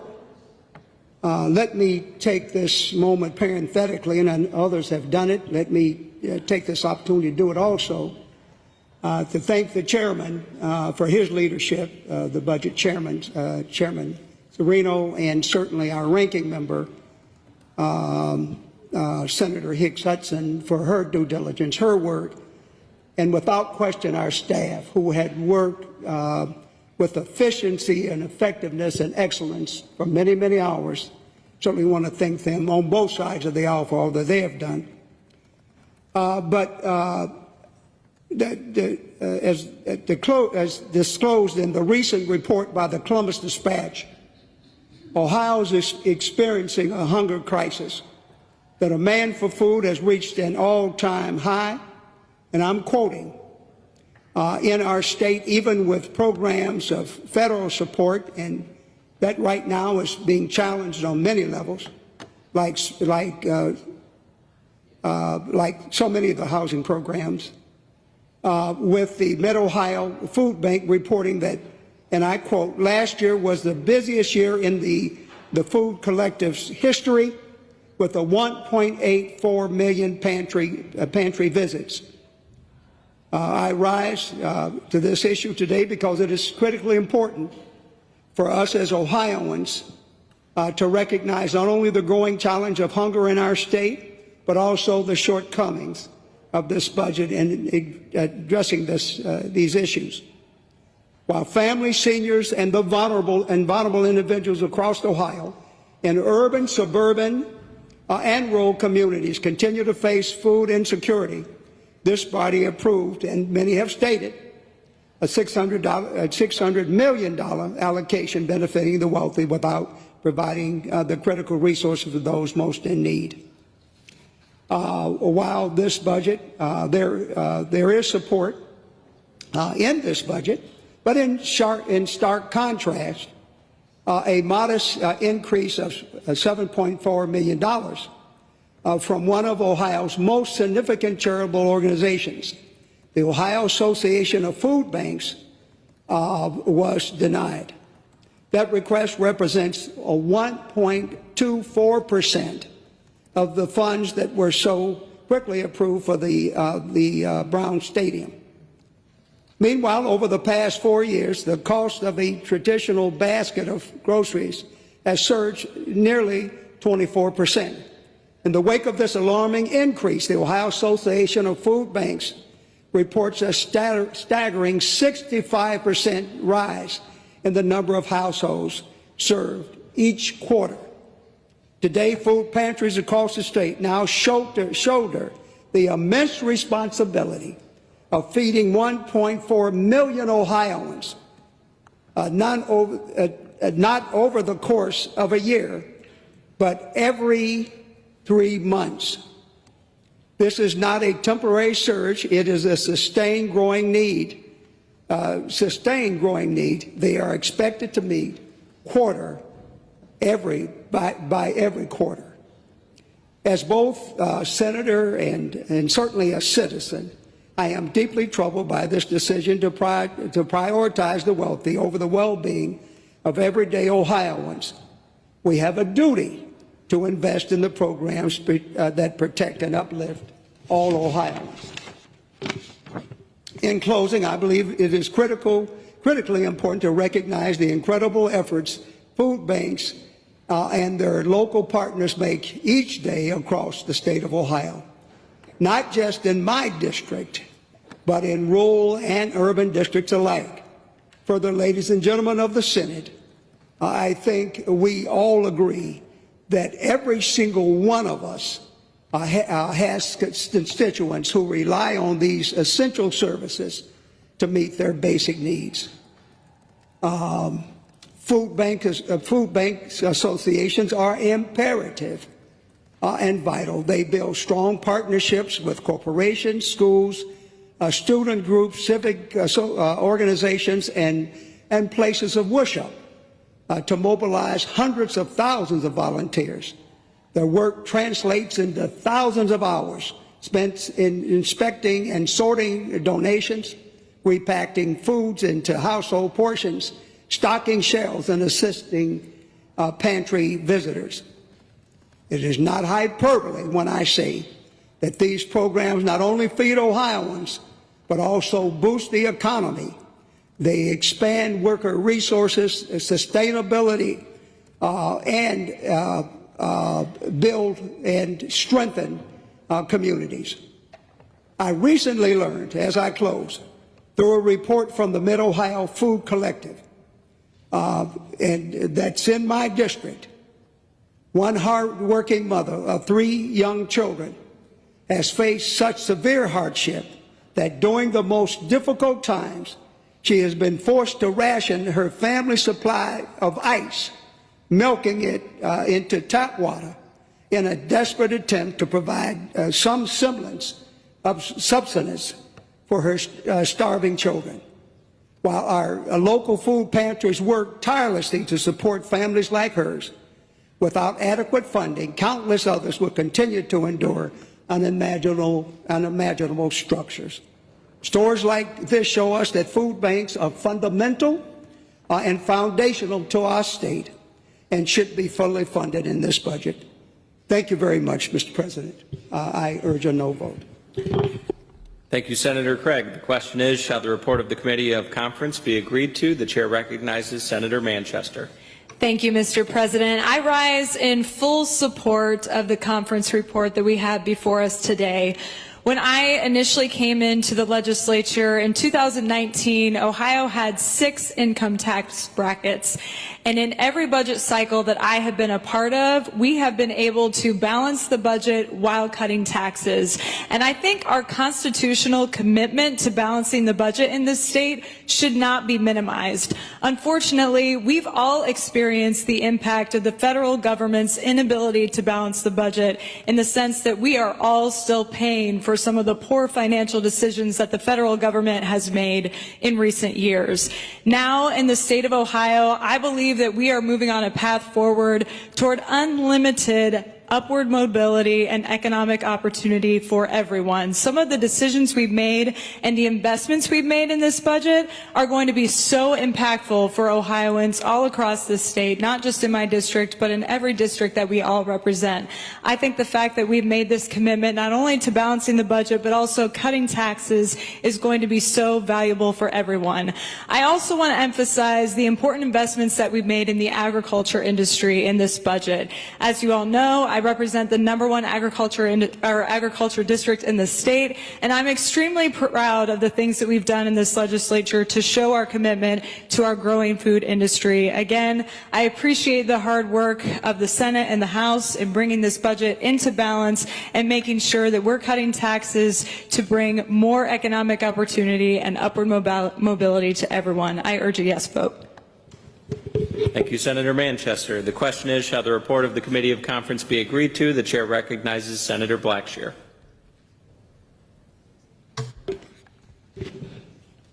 Thank you, Mr. President. Today, I rise in opposition of House Bill 96. One provision I wanted to highlight that did not make it into the budget in front of us today is the child tax credit. This provision will cost about $450 million and will provide families with up to $1,000 per child every year through the age of 6. This provision was included in the governor's version of the budget, but it is no longer part of the budget that we are voting on today. Instead of providing relief to families doing their best to put food on their tables and provide other essentials for their young children, this budget provides relief to the wealthiest in our state. We continually talk about attracting people to come to Ohio. We want people to be able to afford living here and raise their families here. We talk about growing as a state and growing our economy in the process. But it's not a surprise that less and less people are choosing to have kids. And our overall state's population is aging at an increasing rate. In just the last 15 years, our median age has increased by nearly half a year. And we still have a higher median age than the national average. We are failing to keep and attract individuals to live in our state.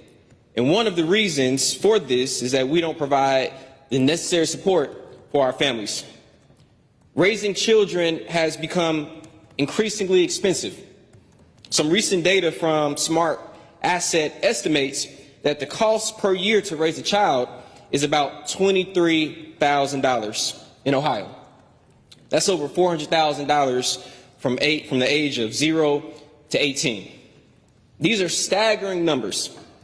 And the budget we're voting on today takes limited action to reverse the direction that our state is heading. The child tax credit is just one example of a policy that will provide direct support for families in our state that need it. We severely underfund child care in this state. How are families supposed to raise children when it costs more to put their children in child care than what they make in income? People want their kids to succeed in school and have a future. But once again, this budget underfunds public schools and fails to provide necessary workforce development resources that our young people need to get ahead. This budget also fails to reverse course on Medicaid trigger language, meaning any federal cuts will lead to hundreds of thousands of people losing their health care. This budget doesn't take steps to make health care more accessible and affordable. These are all provisions that set families back. If we truly want to embrace a forward-looking vision of Ohio, we have to prioritize the families in our state. Ultimately, the budget is an investment in our future. When we shortchange on investing in children and families, we will pay for those decisions down the line. One thing this budget has made clear is that we have the resources to succeed as a state, but we have fallen short in how we allocate those resources. And I want to end with this. We are all blessed to be in this chamber. Out of millions of people in this state, 33 of us are here. There are thousands who want our seats. Our time in this chamber is temporary. Our titles are vanity. But the work we do here has a lasting impact. And I want us to really think about the policies, the initiatives, the things that we are funding here, and how it impacts everybody. I live by the saying, I am my neighbor and my neighbor is me. What affects one of us affects all of us. So as we continue to move forward as a legislature, we have to make sure that we are keeping everybody in mind. And I don't believe that this budget is doing just that. So for that reason, I urge a no vote. Thank you, Mr. President. Thank you, Senator Blackshear. The question is, shall the report of the Committee of Conference be agreed to? The chair recognizes Senator Reynolds. Thank you, Mr. President, and to my colleagues. I rise today in support of the Conference Committee report for House Bill 96. There's several things in this budget that I think that we're doing very, very well. As with any budget, it is a mixed bag of things that are good and things that are not so good. But I think it's important to point out the things that we are doing that are lifting up Ohioans, whether you have a good economic outcome or you have a poor economic outcome. At the end of the day, we are all Ohioans, and this budget is making some very critical investments that I'd like to point out. But first, I just want to preface this by saying that a budget is it is a measure of stewardship. We were all elected to be stewards of the public's trust and the public's money. And as a legislator, stewards should lead with a servant's heart, a strategist's mind, and a statesman's vision. So there's three things that we're really trying to accomplish with a budget. And depending on who you ask, sometimes we're a little lopsided in our perspective about what a budget is supposed to do or what a good steward is supposed to do. But you know you're a good steward when your leadership bears fruit, it uplifts others, and it also helps you to prepare for the future. So that's why I'm really proud about, standing up for this budget, because we did two really big critical things that I think are very important to highlight, and that is the critical issue of housing and also a major investment in fatherhood. I'm going to talk about housing first. The housing provisions in this bill represent something very monumental, an investment in Ohio's capacity to grow and prosper.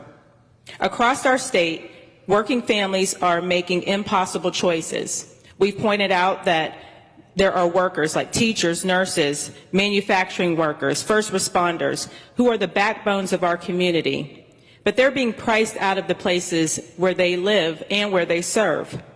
Young Ohioans are leaving Ohio not because they don't have opportunity. They are leaving because they don't have an affordable place to call home. This isn't just a housing problem, this is an economic development problem. When businesses can't recruit workers because housing is unaffordable or unavailable, when employees spend hours commuting instead of contributing to their local communities, and when rural areas can't retain young families, we're not just failing individuals, we're undermining Ohio's economic and competitive advantage.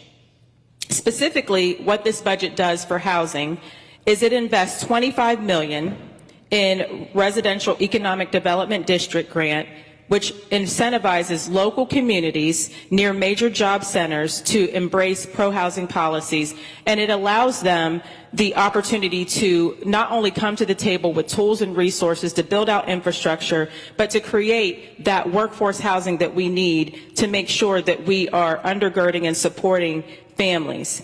It also promotes home ownership. That is huge. Prior to now, we have not even been having the conversation or an intentional conversation around housing and how important it is for our critical infrastructure and how important it is for our economic development and our future. It invests $100 million for the Rural Residential Development Revolving Loan Fund, which provides infrastructure financing in our rural areas to make housing development possible in rural Ohio. That is very, very significant. It enhances funding for our Welcome Home Ohio program and expands home ownership opportunities for working families. I think we would all agree that home ownership is definitely the key to the American dream. We forget that when we have these conversations because we're so tunnel visioned on maybe we got one thing in but we didn't get something else in that's important to us. But again, we're trying to do three things at once. It also restores the Ohio Housing Trust Fund to bring stable, ongoing support for housing programs statewide. Now I just want to shift over to fatherhood. What we did in this budget, which was very, very remarkable and incredible, is that we invested $20 million in fatherhood initiatives. And what's so critical about that is I truly believe that a lot of the problems that we have in our communities is because it's been a breakdown of the nuclear family. I myself am a product of not having a father.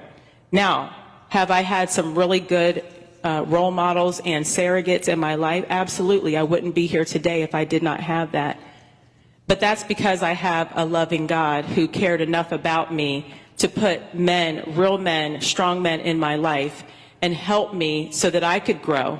But we have so many hurting children who do not have a father, who do not have a father figure, and they're living in single female-headed households. Nothing necessarily wrong with that. I grew up in a single female-headed household, and I was a single mom for a number of years before I met my husband. But what happens when we don't have that, when a child doesn't have that, is they have an identity crisis.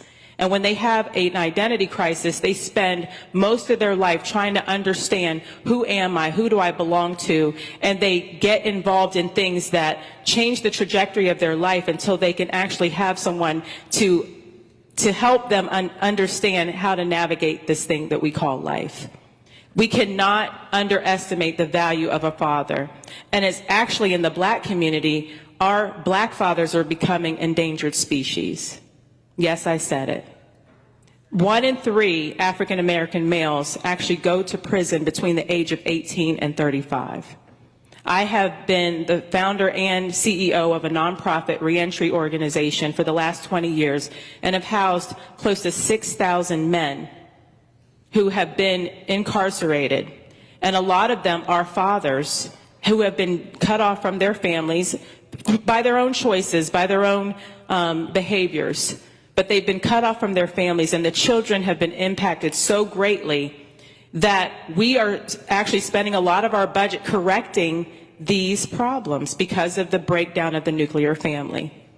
That's why we have to now, as legislators, decide, how do we spend this money? How do we invest this money? Well, one key investment is fatherhood, to help fix things and prevent things that have been broken from the very foundation, so that we don't have to continue to make such tough decisions about how do we fix what's broken. We have to lay a proper foundation. And so I'm very proud that we have decided as a body to invest in fatherhood. And I think to not actually say that or put that out there that we're doing this is definitely a tragedy. Back in 2006, the federal government issued a report called The $100 Billion Man. And the title of that report was actually describing how much it costs our federal government for the fatherhood absence. It cost us $100 billion for his absence because he was not in the home, and that's what we were paying to make sure that we took care of child support issues and welfare and various things that it takes to help make sure that a child has a stable future. And that was in 2006. We're in 2025 now. I have no idea what it costs now. But those critical things that we've done are very compassionate things, and I just think that it falls on deaf ears when, depending on who you ask, this budget is doing the wrong thing, it's causing harm, it's the worst thing since, whatever, and then on the other side, oh, it's great. But we have to have a proper perspective. The proper perspective is, in any budget, there's good, there's bad, and there's ugly. But at the end of the day, there's some very, very good things. And I'm standing up today to support this bill because I think we're doing something monumental and fundamental in funding housing at $125 million, which we've never done before. And we're going to see the fruit of our labor. We're going to see more families have homes that not only are renting, but they're also able to own their piece of the American dream and be stable. And we're also fixing a fundamental problem of not having fathers in the home. So I urge support, and I want to thank everybody who has put in countless hours on the budget, whether you have taken a constituent call, read an email, was on the committees, up all night. I mean, everybody did a tremendous job in this budget, and I think that we all deserve a round of applause for that. You don't have to clap, but I just think that you all deserve to pat yourself on the back because we are here and doing what the people elected us to do, and that's to be good stewards of the public's trust. Thank you, and I urge support. Thank you, Senator Reynolds. The question is, shall the report of the Committee of Conference be agreed to? The chair recognizes Senator Liston. Thank you, Mr. President. So, someone recently told me that my no votes sound really sad, which actually made me chuckle because it feels really accurate. Despite what it might seem, I don't want to vote no on things here.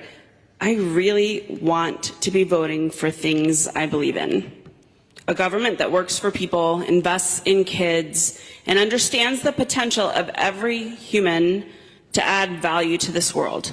while ensuring a safety net so basic needs are met: food, shelter, clean water and air, and providing for public education and medical care. I can envision a world in which people are freed from toiling away on basic subsistence, one in which innovation and creativity can flourish. People who aren't hungry can imagine new ideas or invent a better way to do things. Kids can learn. People who aren't sick build and create. Unfortunately, this budget does not work towards that vision. Instead, it literally gives money to those that have the most, the wealthiest Ohioans. I know that there are some in this chamber that truly believe tax cuts for the rich will trickle down to everyone else. But that's despite all of the evidence that shows that it doesn't. We have seen over the last 50 years, when these policies are put in place, it just creates haves and have-nots, with more and more money going to fewer and fewer people, and most struggling to survive. Do we need to talk about childhood hunger again in our state? Even if this money would somehow eventually trickle down, people need food and health care now.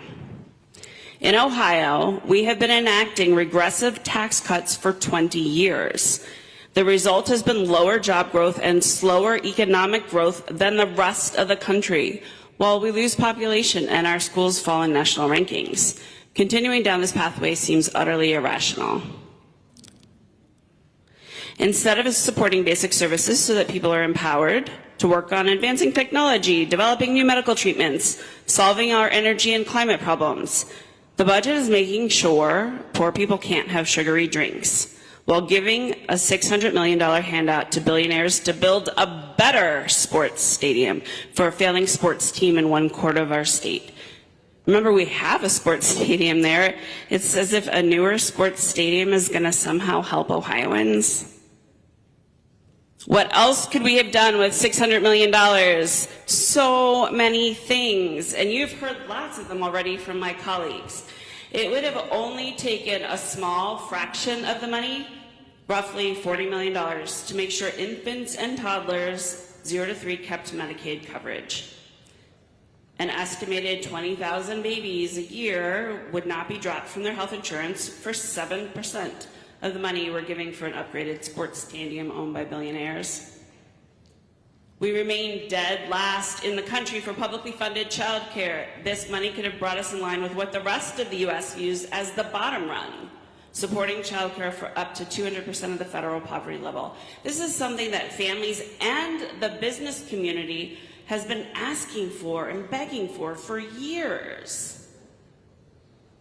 Every day for weeks, people have been asking me about the federal proposed Medicaid changes and what they would mean for people in Ohio, what they would mean for rural hospitals where people have limited and tenuous access to doctors, emergency maternity care.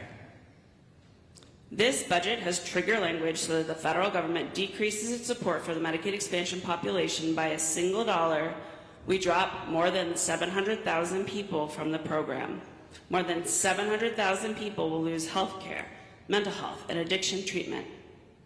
Instead of being thoughtful and saving funds so that we can ensure that Ohioans are not kicked off of their health insurance, this budget cuts over $1 billion in income taxes for the top income bracket. While Senator Smith spoke about the large amount of money that the very top earners in the state will receive from this cut, I'm going to talk about the top 5%, because at a salary somewhere around $200,000 a year, this is a place many people could imagine themselves to be. The top 5% of earners will get an extra $750 a year, which is a lot more than the 80% of Ohioans will receive with less than $50 from the tax changes in the bill. But neither is enough to create a job or even cover health insurance. But basic economics will tell us it's more effective for growth to put money in the hands of people who are going to spend it rather than save it.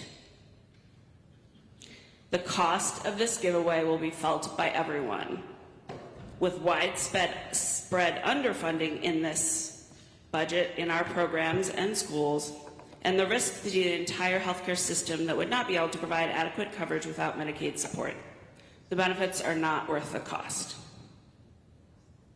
We all see the disruptions that are happening in Washington right now, and it's not at all clear what will happen in the next few months. Regardless of whether you view the changes as good or bad, our role as state senators is to make sure that Ohio is set up for success during these changing times. While there is such uncertainty, this budget is simply irresponsible, raiding funds, shaking couch cushions for a billionaire giveaway and a regressive tax cut that benefits only the wealthy. I urge a no. Thank you, Senator Liston. The question is, shall the report of the Committee of Conference be agreed to? The chair recognizes Senator Huffman. Thank you, President. I rise today in support of the bill. I do have concerns. You know, this is my sixth budget, and I go back to, you know, there's some winners and some losers, and it's also known as often if you're a good member, maybe you don't get so many amendments, but if you see crazy things, sometimes it's member management. Maybe not in this chamber, but other chambers. And that gets concerning because I have a number of concerns about some of these amendments, but we have to vote for the entire bill. A couple of topics. The Browns Stadium. And the senator from Cleveland reminded me, we talked about the noise at the airport and things like that. And I'm sure that the senator from Toledo will remember this. When the mayor of Toledo, they had a noise problem at the airport. And Mayor Cardi Finkbeimer has a press conference. And he, in all sincerity, he stands up and I see she's smiling because she knows what I'm going to say. He said, Mayor Finkbeimer stands up and says, the city of Toledo will buy those houses and we'll make the deaf people live there. And he was all sincere about that. And I'm not advocating for that, but it just made, between the two of you, it just reminded me of that. But as I look at the Browns Stadium, I look at it as an investment. You go from their current stadium where they may have 10 to 15 events a year, with this new dome stadium is, 150, 200. And it's no different than the money that we invest into Intel and Honda and other plants around the country, that we're investing money in looking for return for their investments. On Medicaid, again, my sixth budget, and every budget I express the same concern. Because when we started the budget, we talked about it's a tight budget. We're not going to have money that we had from ARPA and other things. It's going to be flat funded. And we say, but the six budgets I've been here, that's all true at times except for Medicaid. And I hear silence from the other side because they don't say anything. There is, they consider problems with food and other stuff, but no one's mentioned Medicaid and the vast expansion that we have in this budget. We increased the state share of Medicaid $881 million, or 7.14%.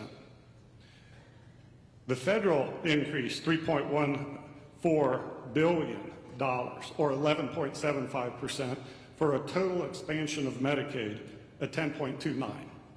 So when people say this is a billionaire's budget, there's over 300 million people on Medicaid that are going to continue on Medicaid, and the hospitals and providers are going to have, again, like they had the last several budgets, huge increases.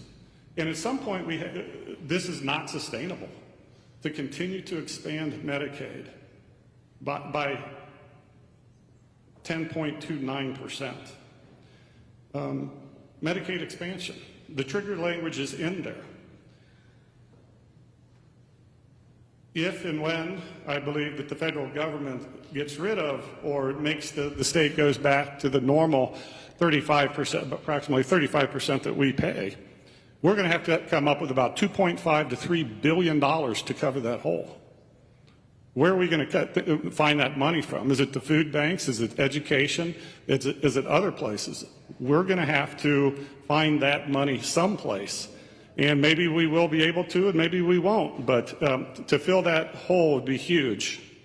I do appreciate in this budget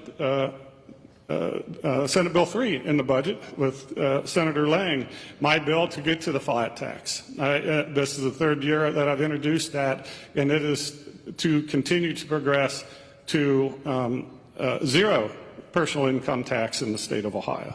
So again, I am concerned about some provisions, but overall it's a good budget, but we truly, truly have to look at what we continue to finance Medicaid. Thank you, President. Thank you, Senator Huffman. The question is, shall the report of the Committee of Conference be agreed to? The chair recognizes Senator Lang.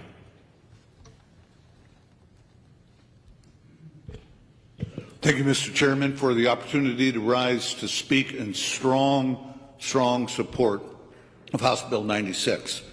It is my desire and my belief that in 10 years, our colleagues at that point sitting in this chamber will look back at this budget and call it the budget of abundance. Ohio once was the state of abundance. 2 weeks ago, I talked about how in 1970 we were the 12th largest economy in the world. I talked about how in 1970 the average Ohioan made 10% more than the average American. And I talked about how in 1970 we had 24 congressmen.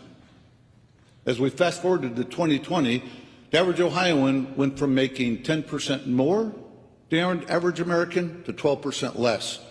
In the last 3 years, the average Ohioan now makes about 4% more. I'll get back to that in a second. Ohio went from the 12th largest economy in the world to the 24th, slightly larger than Morocco, but a shadow of where we used to be. And we went from 24 congressmen to 15. We should be embarrassed. No other state in America lost a higher percentage of congressional representation than Ohio. We went from 6% of congressional representation to about 3.5%. What happened in 1971? We put in that income tax, not just on individuals, profits of corporations, one tax after another, one regulation after another, and we went from one of the most business-friendly states in America to one of the least business-friendly states in America, and we started driving businesses away, and people went to where the jobs were.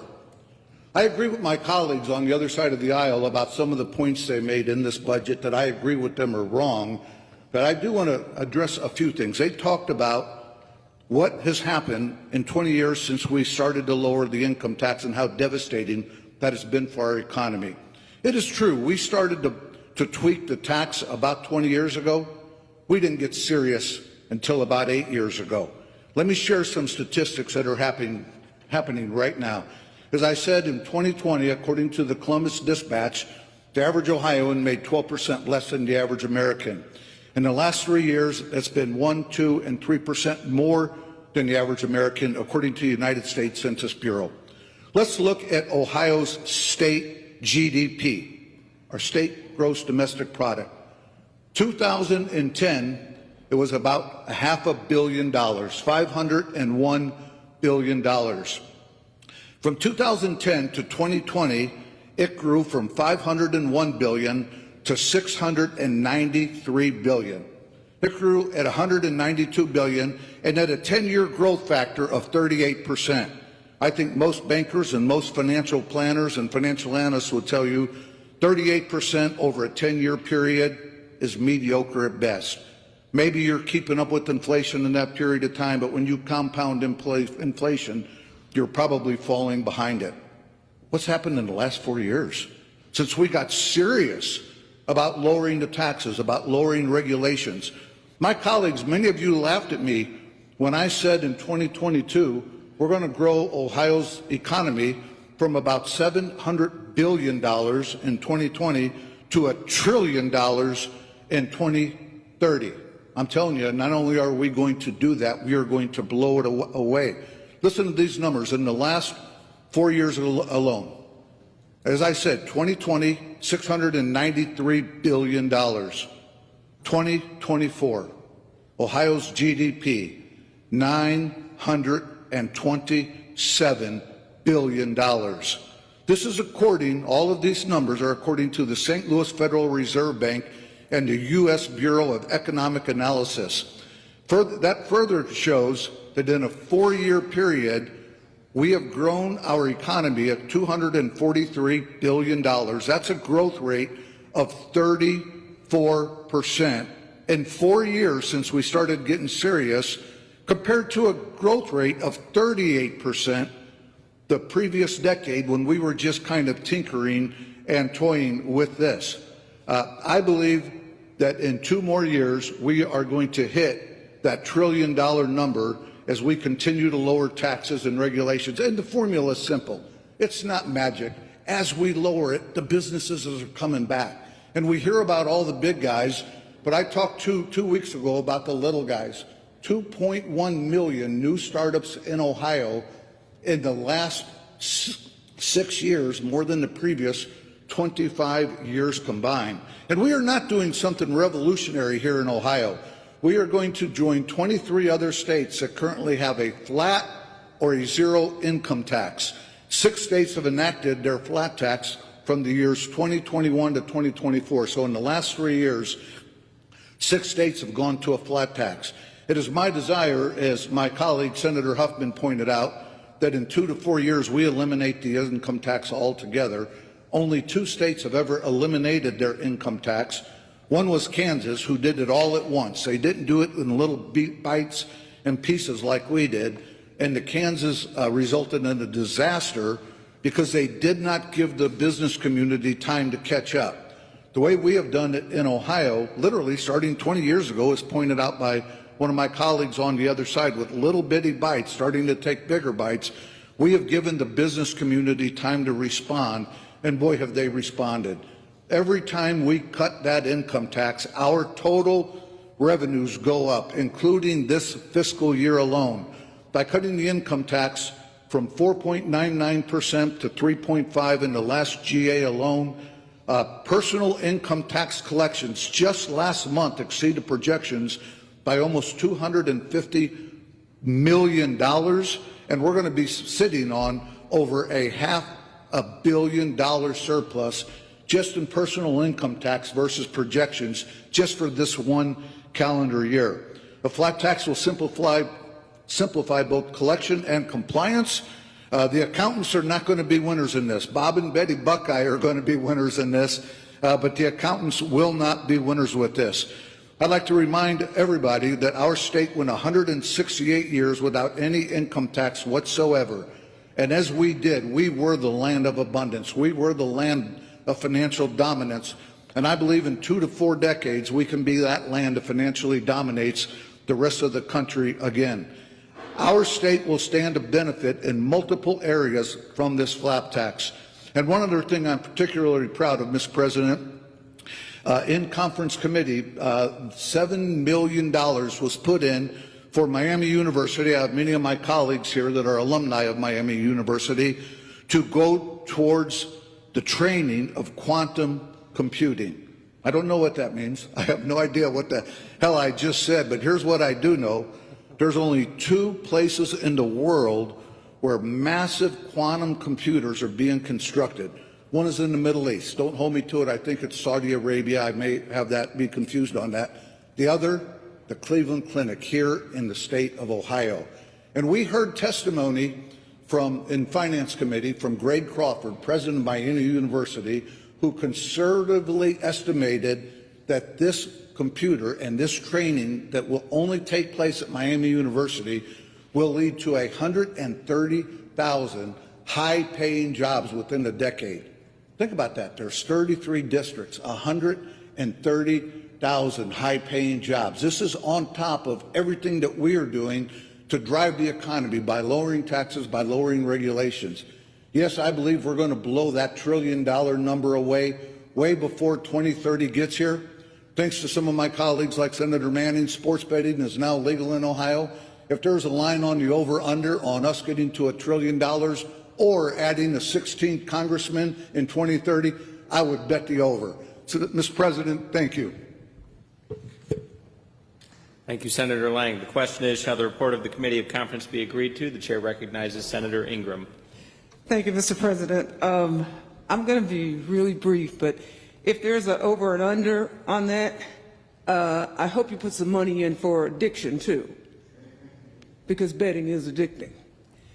My reality is that it's kind of like Christmas at my house when I was a kid. And of course, that was a long time ago. Don't say a word.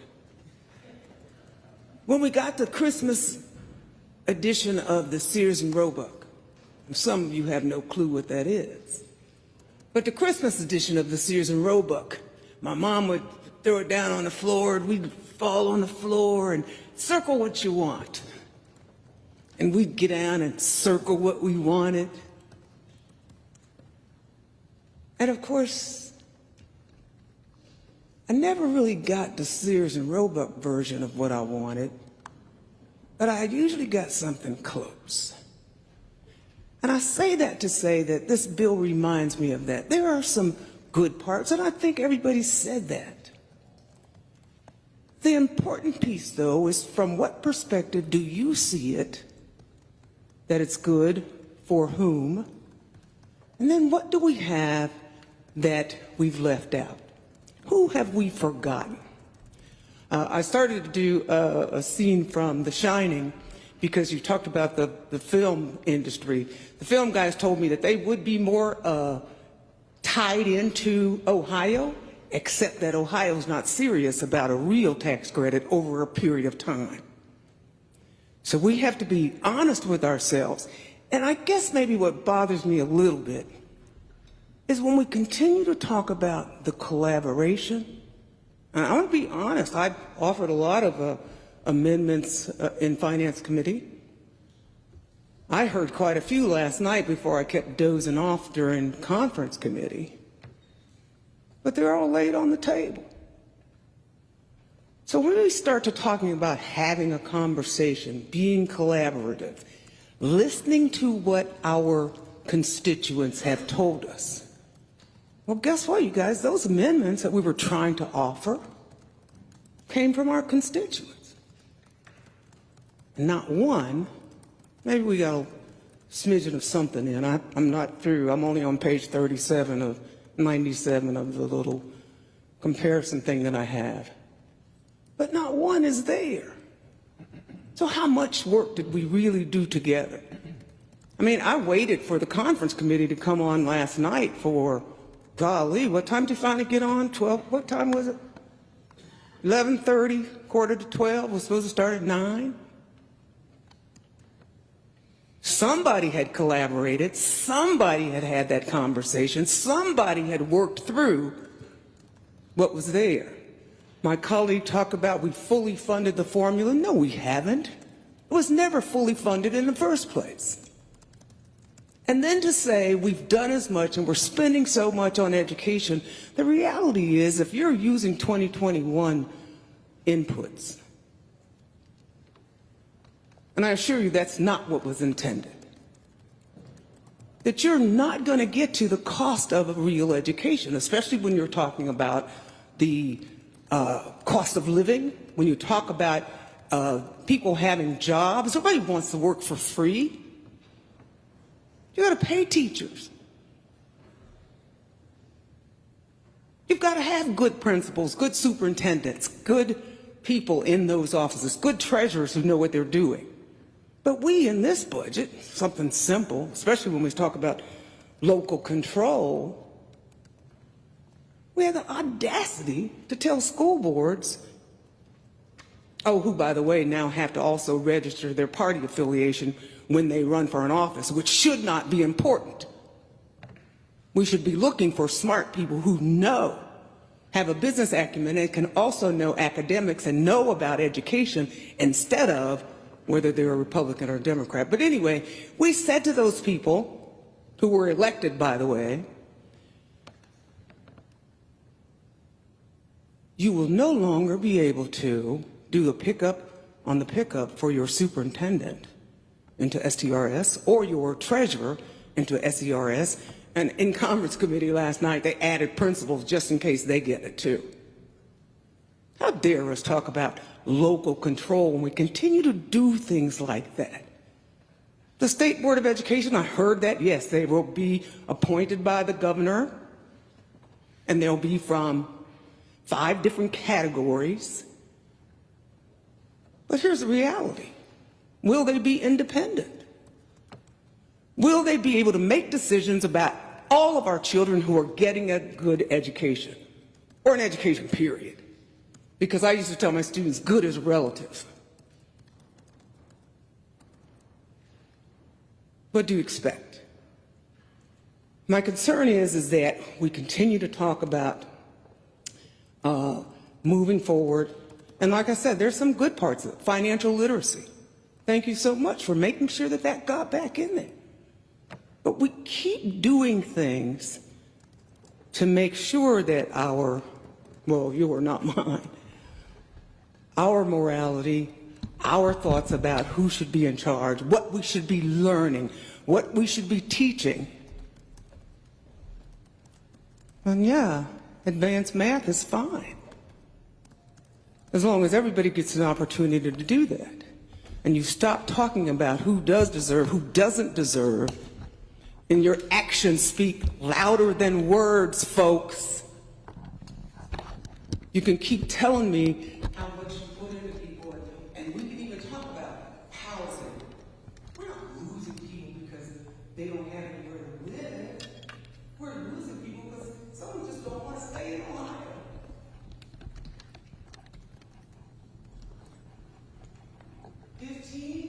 I don't know, but I read somewhere that there's a projection that we'll lose another seat by 2030.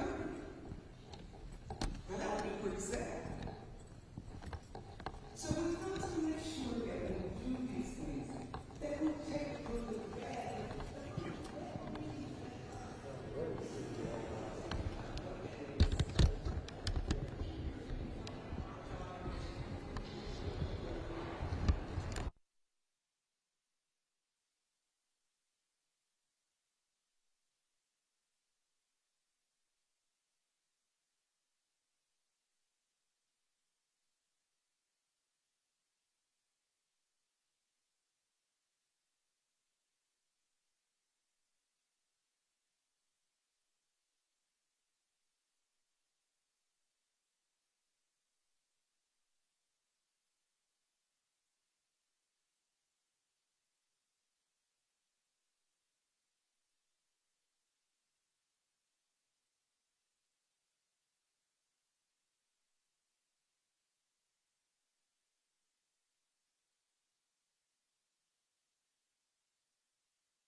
Wraps up and information on the state's biennial budget comes in. It's a story of an Ohio legislature, and particularly the legislative leaders, who are losing touch with their constituents. The citizens of the state of Ohio that they are supposed to represent, our legislative leaders today through this budget seem to be losing touch. Throughout this process of the budgeting cycle, what's been the refrain of our citizens? They want strong public schools, maintenance of health care, Medicaid assurances. They want strong libraries and maintenance of community services. They want to keep their communities strong. A read of the 2026-2027 biennial budget shows a legislature that's lost touch with the concerns of their constituents and the local communities they serve. Instead of listening to their citizens, the legislature listened to Jimmy and Dee Haslam, caving to their demands at every turn. We asked the legislature to protect public schools, libraries, SNAP benefits, health insurance for the working poor, and Medicaid. But that was all lost on legislative leaders, revealed today in this 26-27 biennial budget. They've lost touch with their constituents, and it's a sad day for Ohio. Instead, our legislative leaders listen to people like Jimmy and Dee Haslam. They line their pockets with your dollars, with your unclaimed funds specifically. At the last budget check-in, when the sub-bill came out, we urged Ohioans to check their unclaimed funds at unclaimedfunds.ohio.gov. And they did. Hundreds of thousands of dollars were recouped. But we urge you again today to check those unclaimed funds, because they're coming for your money in the form of dollars in the fund more than 10 years old. No matter how long the dollars have been in the fund, that's not their money. That's your money. But our legislative leaders have lost touch with the citizens of Ohio.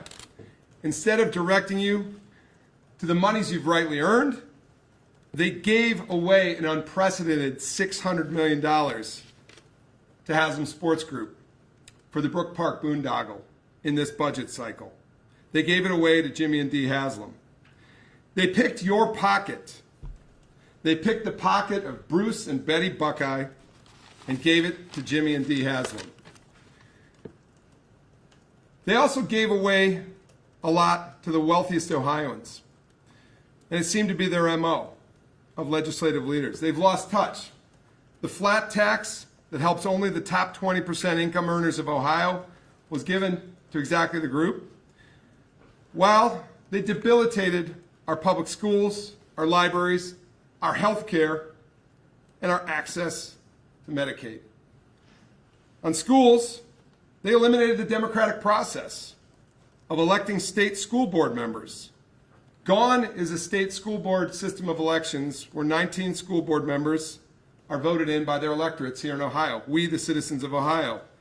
Now, evident from this budget, it's been replaced by a 5-member school board for the state of Ohio appointed exclusively by the governor.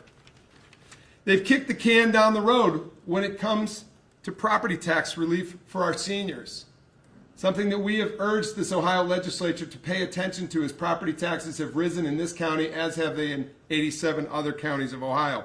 All 88 counties are suffering from property tax increases, and our seniors, most, need our help. But that was ignored in this budget. This legislative body is losing touch with its citizens.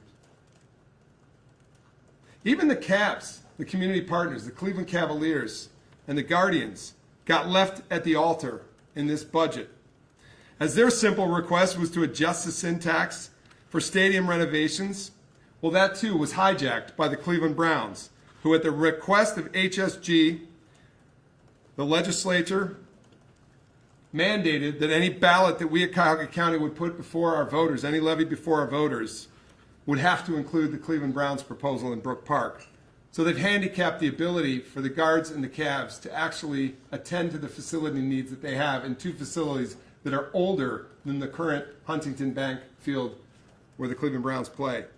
The Browns had to loop themselves into that syntax language, which essentially makes the bill for the syntax dead on arrival. And finally, while on the Browns, there's an active court case going on under the Modell law that applies. But what does the legislature do with this budget? To better assure that HSG, Haslam Sports Group,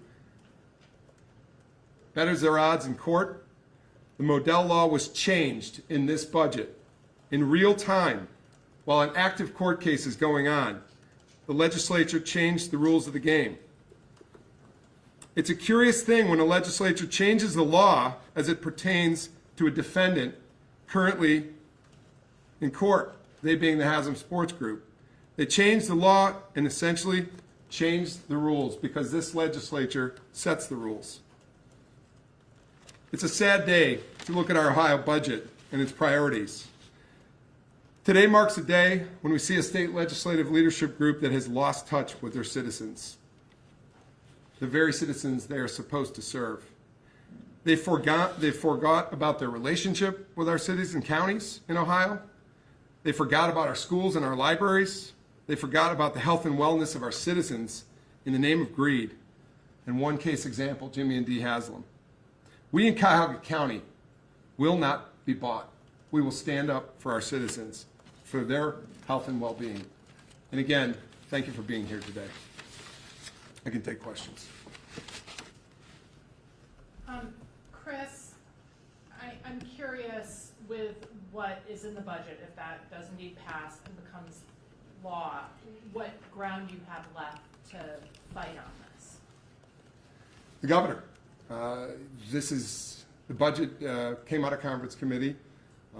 It is being, as we speak, voted on. It has one more station that this train goes through, and that's the governor's office. This will be on the governor's desk. He has until June 30th to sign it. He has an opportunity to line item many of what we think are the defective pieces of this budget. I just named off a number of them. He certainly has the opportunity to veto the $600 million unclaimed funds bucket of boondoggle for Brook Park. He's got an opportunity to line item veto that. He can line item veto the sin tax legislation that included the Cleveland Browns and hurts the Cleveland Cavaliers and the Cleveland Guardians, and he can line item veto a lot of other things. So this is now on the governor's desk. He's got 7 days to review it, and I hope there are parts of this that he decides to veto. This, again, is a budget that is not thinking about Ohio citizens or the citizens here of Cuyahoga County. It is thinking about the interests of a few. Why is this outrage over this coming from you and not from the mayor of the city? Well, I just represent 59 communities in Cuyahoga County and 1.2 million people. We have real needs, as any one of our mayors in Cuyahoga County know. We have real needs to keep our public schools strong. We have real needs to keep our public libraries strong. We have real needs to keep our working poor insured. In Cuyahoga County, we risk potentially 100,000 persons coming off the Medicaid rolls. The persons who were expanded into the Medicaid pool back a decade more ago when a Republican governor by the name of John Kasich worked with a Democratic president by the name of Barack Obama to deliver over 700,000 cases of Medicaid expansion. I mean, that hurts. So I sit here today to represent our citizens of Cuyahoga County in all respects. We don't want to see our taxpayers get fleeced. As it specifically relates to Brook Park, we've continued to talk about this is not against Brook Park, this is about everybody's downtown. But we also see an unending request of infrastructure resources. We have many questions unanswered. Questions like, what will be the impact on Cleveland Hopkins International Airport, the busiest airport in the state of Ohio? What happens when people can't get to and from that airport to make a flight? What happens when a freight carrier that's actually delivering commercial goods to a hub at Hopkins can't make it through game day traffic? What happens when a locality cannot provide enough police support at any given Sunday game? The questions go on, and those are the questions I continue to ask. And yet we still hear a tin ear. We see a tin ear with the legislature who seems not to care about local impact and local concerns. So the Browns is one big boondoggle. But there's so many other things in this budget that affect working Ohioans who aren't asking for a new stadium in Brook Park, but are simply asking to keep the quality of their public schools, their streets, their libraries, their infrastructure, and access to affordable health care. I mean, those are the priorities of working people. We're not hearing people in droves saying, gee, we want a new dome stadium in Brook Park. This has been a budget about giving to the want list, but not attending at all to the must-do list. And that really, really burdens us in local communities. So yes, I stand up today as a Cuyahoga County executive in support of all of our communities of Cuyahoga County because the impacts of this budget, just like the federal budgeting going on right now, falls on the shoulders of locals. And you know what? There's a break point for us. We've got Haslam Sports Group asking me for $70 million of approval and infrastructure grants when that's our entire budget for 1 year for roads and bridges here in Cuyahoga County. It's too much. And this budget shows a policy that is to favor a few, and particularly Haslam Sports Group, at the expense of everyone else in our county and in our state. And even the Cleveland Cavaliers and the Guards suffer from this because they've been pulled into this because they've made it a must that the Browns must be on any ballot that you vote on as it relates to an extension of sin tax. It's really an affront to democracy. It's an affront to our values here in Cuyahoga County and throughout the state of Ohio. And it's actually an affront to every working person that's simply trying to get by and doesn't see any relief in this state budget. Cleveland.com is making the argument that you ought to capitulate on this and negotiate because you could get a better deal for the lakefront with Cleveland. What do you think about that? From day one, my job has been to protect the taxpayers of Cuyahoga County, and I will say we are proud of the fact that we fought back when we received a letter May 15th from the Cleveland Browns, and in a sentence in that letter, they said, we don't need the county's support to execute this deal. We wrote them a letter back May 19th and said, we'll take you up on that. And we have held strong ever since. Unlike the legislature here in Cuyahoga County, we have held strong to protect taxpayers. It's interesting that the Legislative Service Commission agreed with our premise that this is a deal that's too risky, it's overly risky. The Governor's Office of Budget and Management agreed that it's overly risky. But what do? The state legislature ignores the LSC and the OBM, and they actually fund it to the tune of $600 million. But they don't think about the whole community cost, the cost of infrastructure, the cost of airport impact, the cost of opportunity costs of projects not yet realized, because all of this is a sucking sound out to the Haslam Sports Group New Dome Stadium in Brook Park. As it relates to the lakefront, I say this to Haslam Sports Group. If you're going to give a gift and give it without any strings attached. If you're going to give $100 million as your legacy leave away, if you're going to give $200 million, give the gift. But don't put the string attached that you've already articulated to the mayor of the city of Cleveland, that in order to get that gift, the county's going to have to bond it out for Haslam Sports Group. That is a gift with strings that we are just not going to participate in. And those are the strings that have been put on. That's right.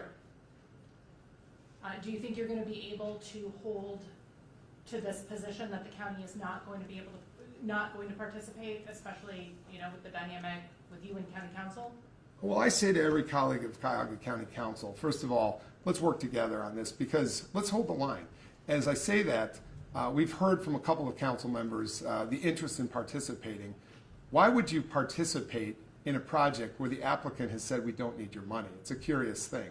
And so I continue to say to my colleagues in county council, hold the line. Hold the line. Don't let our taxpayers get fleeced. Don't put us in an overly risky position. And I think the majority of county council agrees with me that this isn't something we should endeavor in, especially when the applicant, Haslam Sports Group, told us in a letter to the county they don't need our money. We held the line, and we saved Cuyahoga County taxpayers $600 million. We saved them $600 million. I intend to save our county taxpayers $600 million. But the legislature didn't help us today, because they didn't listen to the locals. They didn't listen to the MPO last week, the Metropolitan Planning Organization, that voted 33-8 to not fund the infrastructure request in Brook Park. Those were mayors throughout Cuyahoga County. Those were councilmen throughout Cuyahoga County, council members. Those were county commissioners and engineers from other counties. I mean, professionals have said this doesn't make sense. Economists have said this isn't economic development, this is extraction. So the only people who are listening and drinking the Kool-Aid at the legislature who've said, well, we believe it's economic development. It's not economic development. It's poaching from one community to the next. It's extraction. It's not economic development. Do you have any asks to the governor relating to Medicaid in the state budget? And do you see any role for the county going forward as federal cuts are likely to come through and potentially state cuts as well? Very much so. Our message to the governor, and I've communicated with him within the last week, is hold the line on Medicaid. Keep our working poor protected, meaning keep eligible that pool of recipients that were made eligible years ago under a Republican governor and the Democratic president. Keep that expansion pool working, and keep them in insurance, because for us, that's a very vulnerable population. If a working poor person loses their Medicaid benefits, how do they work? How do they work if they're not healthy? I think the governor's values, I hope, are aligned with that thought, to hold Medicaid in check and keep it together for our expansion pool. We could lose 100,000 persons from the roll here in Cuyahoga County. And there's some very detailed work in the budget about work provisions, but take a deep dive, Governor, on the impacts of that, and don't make it so difficult to apply for Medicaid that somebody decides not to do it. We need this to be open and accessible to the very pool that we were intended to help years ago, and it's worked. It's kept people working. So yes, to the governor, we would say watch that trigger language in the state language of the bill. Don't just do as the federal government does, so goes Ohio. I mean, this copycat government, we can't have that. We need to have an Ohio that understands the needs of its people, and in this case for Medicaid, it's working poor. Some county council members are on record saying, whether we like it or not, it's happening and we need to be ready. Do you have a response to that? We don't think it's over till it's over. Haslam Sports Group may have gotten $600 million from the state legislature today, but they've got to find the other $600 million that they're asking for in terms of public support, and they're not getting it from us here at Cuyahoga County. So I would say to Jimmy and Dee Haslam, look into your own pocket. What did you think when you saw the changes to the Model Law language? It's a curious thing when you have an active court case in this case the Modell law case, that the Haslam Sports Group itself used in Columbus to keep the Columbus Crew, the soccer team in Columbus. But it's a curious thing that the state legislature changed the very law that's being actively heard in court currently. And that court case is the dispute between Haslam Sports and the city of Cleveland. It's a very curious thing that while that case is going on, the legislature decided to move the goal line and move that goal line out to the county line to say that only if they leave a single county will that law apply. It's a very curious thing that during an active court case where the Modell law is being discussed in the dispute between the city of Cleveland and the Cleveland Browns, that the legislature came in from on high and changed the game, changed the rules, moved the goal line, and actually set that line out to county line. That was a very striking accommodation to the Browns Brook Park proposal. And it was also a very striking accommodation to a defendant in court who's currently in a court case. If there's no other questions, that'll be the end of our press conference. Thank you very much. Thank you.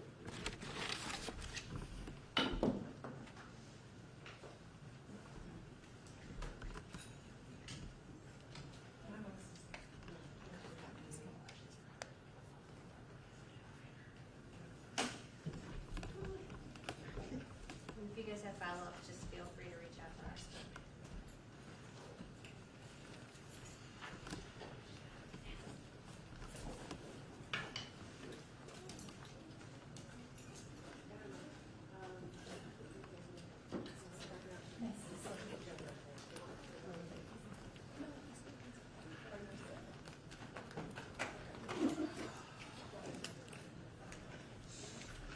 Do you want any of this on the laptop?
Exactly represents them, especially the last couple of years. And so we talk about where they live and we talk about who represents them. And one of the things I've said to people is whether or not you live in my district just means the people that live in my district elected me and sent me here. Once we got here, we're all working on behalf of every Ohioan. And I think we've said that in many different ways, both sides of the aisle, in a lot of what's been said today. We are working on behalf of all Ohioans. If you agree with me or with one of my colleagues and we talk about the priorities, the values, then we're forwarding your values, what you want to see. If you disagree, then there's probably somebody else that may speak to what's important to you. But because of the way our districts are right now, there are a whole lot of people living in districts where they have a representative who may or may not share their values, share the priorities that they have for their families. And so often we find ourselves in the place of speaking on behalf of them as well. It's been said more than once here, I think this afternoon, that we have an understanding of the responsibility and that everyone's district is made up of all different kinds of folks with all different kinds of life experiences and income levels. And I think as we talk about wanting people to pay their fair share, that's not derogatory, it's pragmatic. And it's about being fair. One of the things I know about the people of the state of Ohio is they value fairness. They value hard work. We've all talked about hard work today. And working to do whatever you can to get ahead. But not all of us are privileged enough to be, there is not a level playing field for all of us.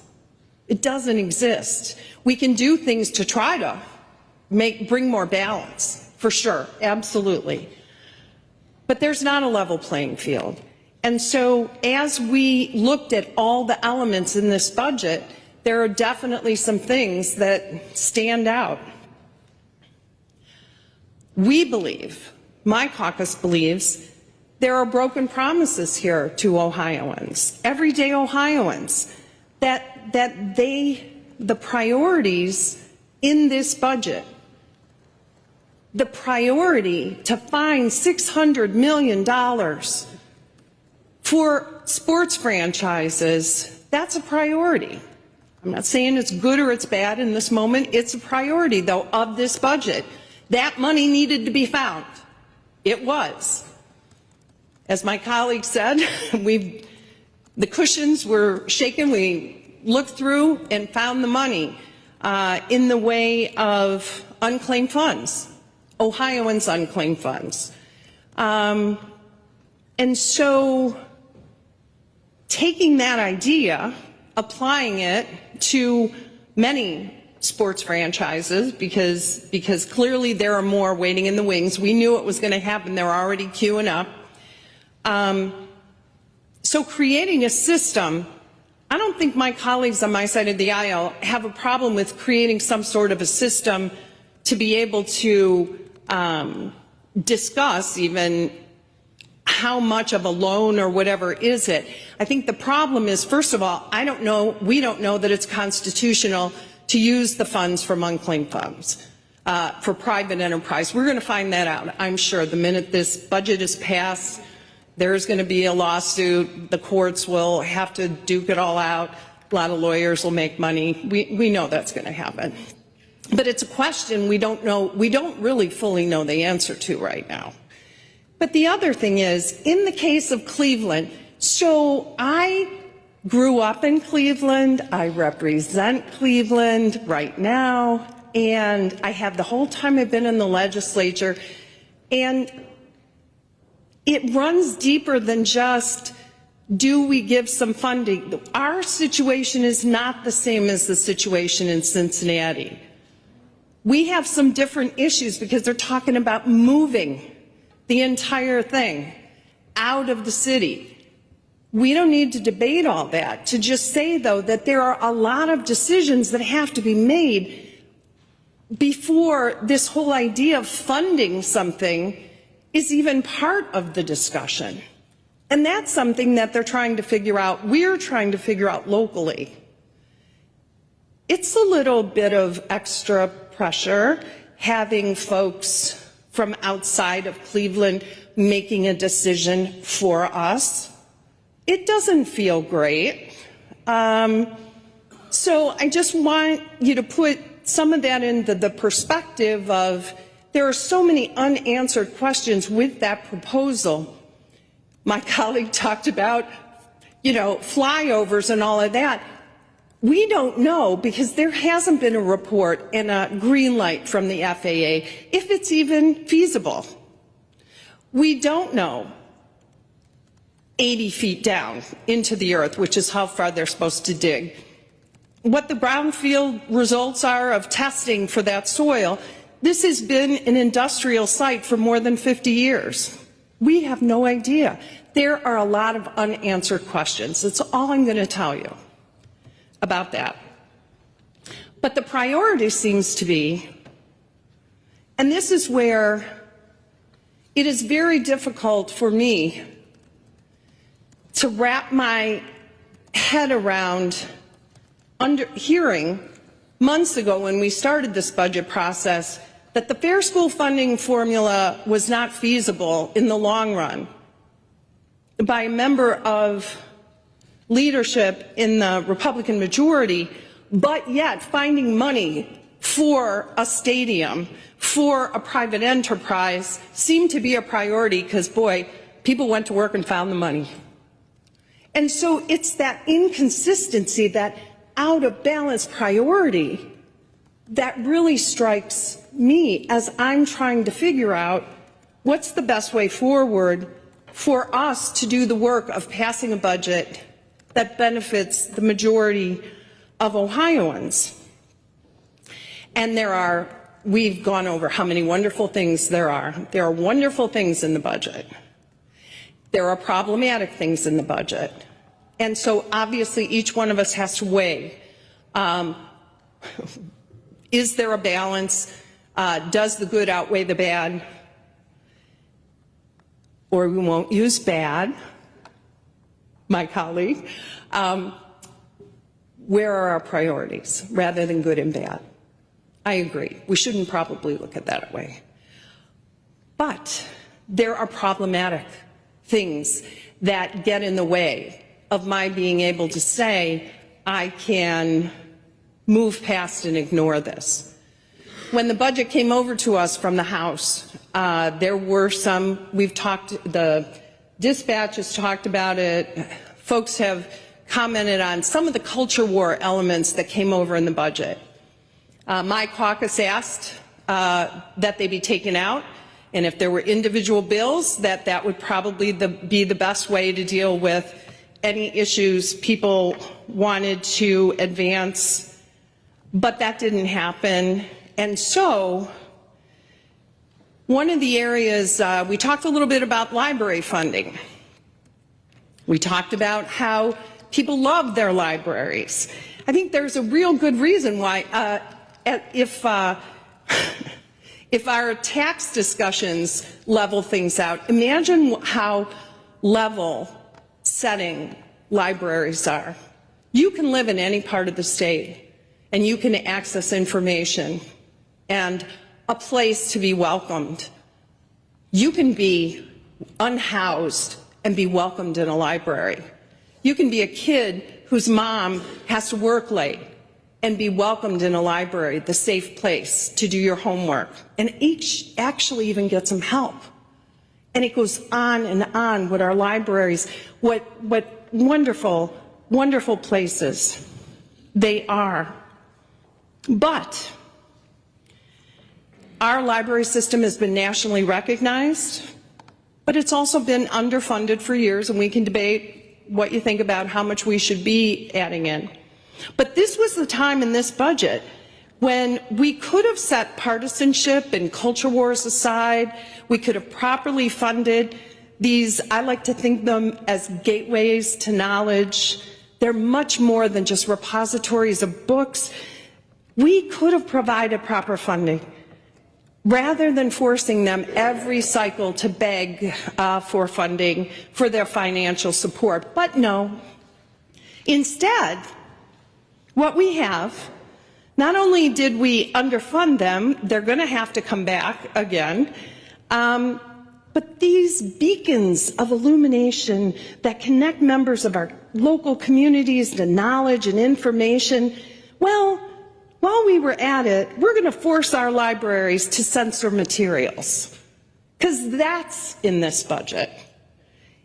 And if we're going to talk about priorities, what in the world is gender identity or sexual orientation, suggesting placement of materials that have anything to do with that, be behind a curtain, out of sight of children. I suppose it's to erase diversity, equity, and inclusion, some of the founding ideals of our republic, by the way, and sow the seeds of division, of suspicion, and shame.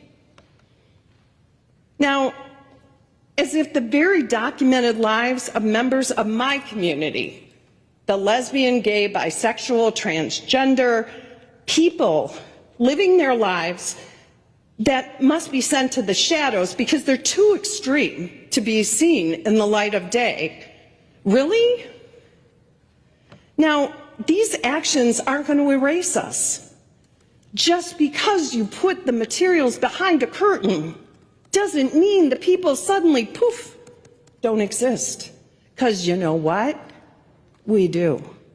We are the very fabric of every single one of your communities, in every single one of your districts. It's a sad commentary in a nation that embraces free speech and free thinking, or do we? What are we telling our children? Once again, you know, the Ohio legislature has shown how out of step, unwelcoming, and unwilling it is to pass up an opportunity to bully a marginalized minority group. History will show these efforts only make us stronger and more determined to live our authentic lives, to rightly demand our seat at the table, and to hold the door open for all who will come after us, stronger, wiser, and more determined. My caucus members had a problem with this, and with every other culture war element that was in this budget. We would have loved to have them removed, but that was not to be. Every single one of my members have talked about the different issues, the things they wanted to see, the vision that we have, that we should all have, I think, you know, for a budget, because it's so much more than words on a page or numbers in a ledger. This 2-year budget will affect millions of Ohioans' lives. Will they be able to access health care for themselves and their children? Will they be able to afford quality child care? Will it be available so they can continue to be gainfully employed? We're throwing around these numbers about who's going to benefit from the flat tax. You know, folks making $26,000 or less, it's not an issue for them. I would challenge any of us in this room to try to live on $26,000 a year. But there are people doing it. We talked about where we come from. My parents were divorced. My mother worked 2 jobs. There were 3 of, I had my sisters and I in the family. We figured out how to do everything we needed to do in order to survive. It is not easy, but we have the opportunity to do better for our children, to do better for the people in our districts.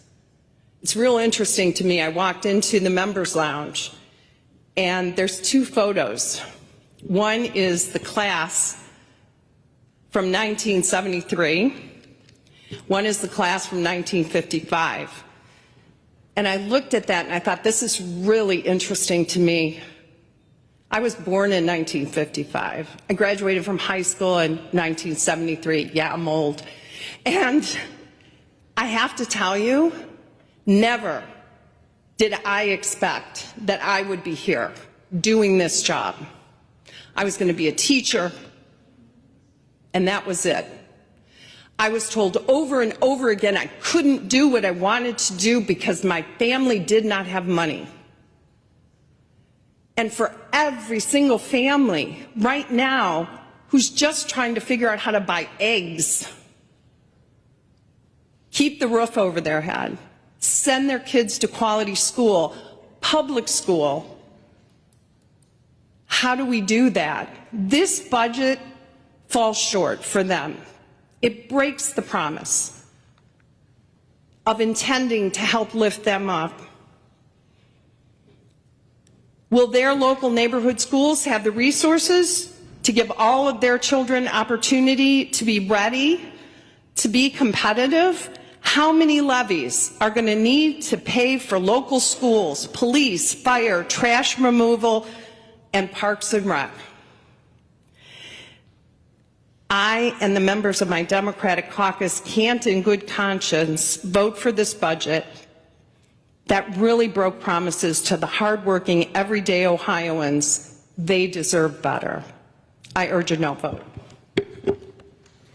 Thank you, Leader Antonio. The question is, shall the report of the Committee of Conference be agreed to?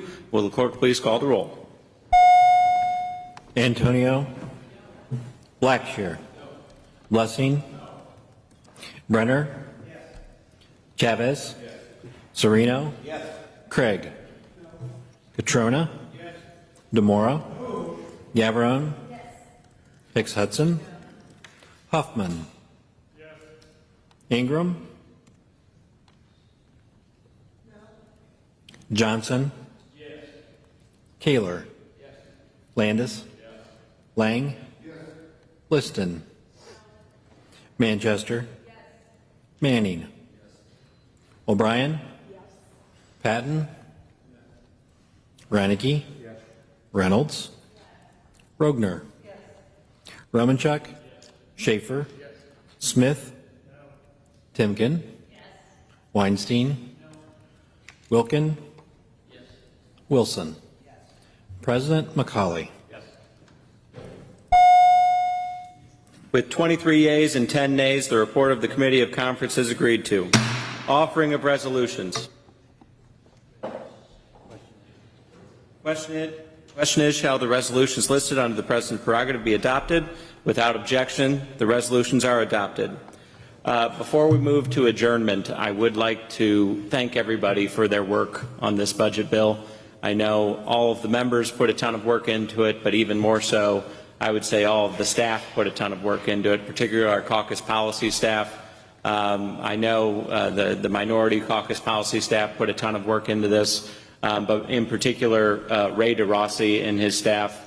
Ray, I don't even know if he's been home in the last 3 months based on all the work that he's put in this thing, but I want to give them all a round of applause for all the work that they put in on both sides of the aisle.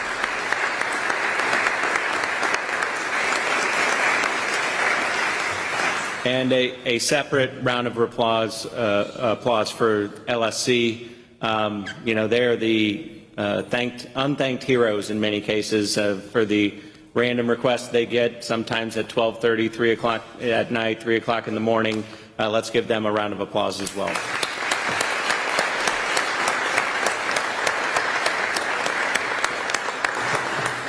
Okay, finally, the chair recognizes Senator Reinecke for a motion. Mr. President, I move that the Senate, having completed its business, adjourn until Thursday, June 26, 2025 at 11 a.m. Question is, shall the motion be agreed to? Without objection, the motion is agreed to. The Senate is adjourned.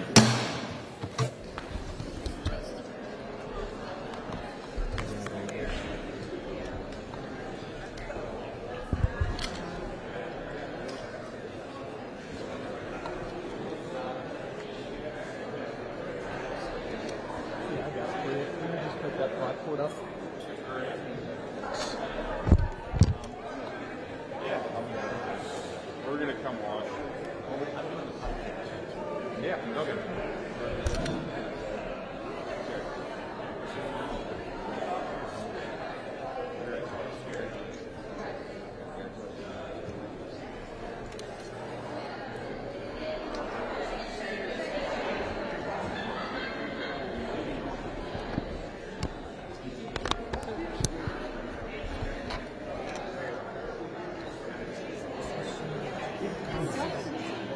Right.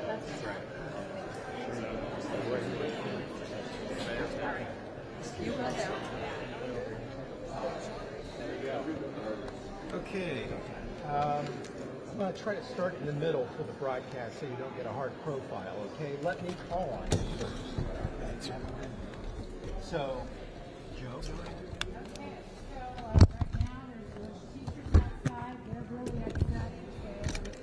Testing 1, 2, 3.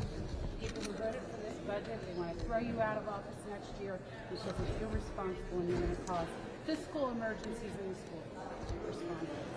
I think that's hyperbole on the part of, on their part. Look, when you look at the amount of money we've put into public schools over the last 3 budgets, $4.5 billion of increases over that course of that time frame. They're getting another, I believe, $633 million of increases in this budget towards just public education as a whole. And also on top of that, a variety of other things we're doing to help out public education. Now, what they may be upset about is the property tax provisions that we put into the budget. But Ohioans are fed up. We've talked about this extensively.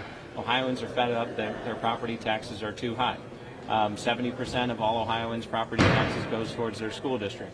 And when we see school districts carrying over, in some cases, 70, 80, 90%, sometimes well over 100% of their annual expenditures year to year, it stands to be reasoned that there should be an explanation for why they need to carry over that much money while they're charging very high property taxes. So this will deliver needed relief. I don't believe the hyperbole out there that somehow education is going to not be funded adequately.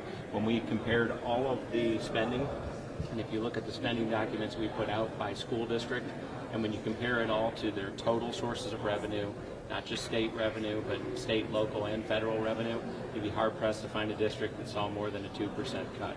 So, what do you say to Ohioans who say the property tax relief that was passed in the budget is, quote, fake property tax relief, that the state needs to take on more of the burden and more of the brunt to relieve those homeowners rather than putting the responsibility on schools, fire departments, EMS? So I wouldn't say it was fake property tax relief. I think what we're doing is we're returning Ohio's property taxes back to an anti-inflationary, voter-responsive property tax system. That's what it needs to be. It's what it was when it was set up. And the legislature over the course of the last 3 or 4 decades has screwed it up. This is us putting it back to where it was. Voters will ultimately be responsible as to whether they want to see their property taxes go up or not.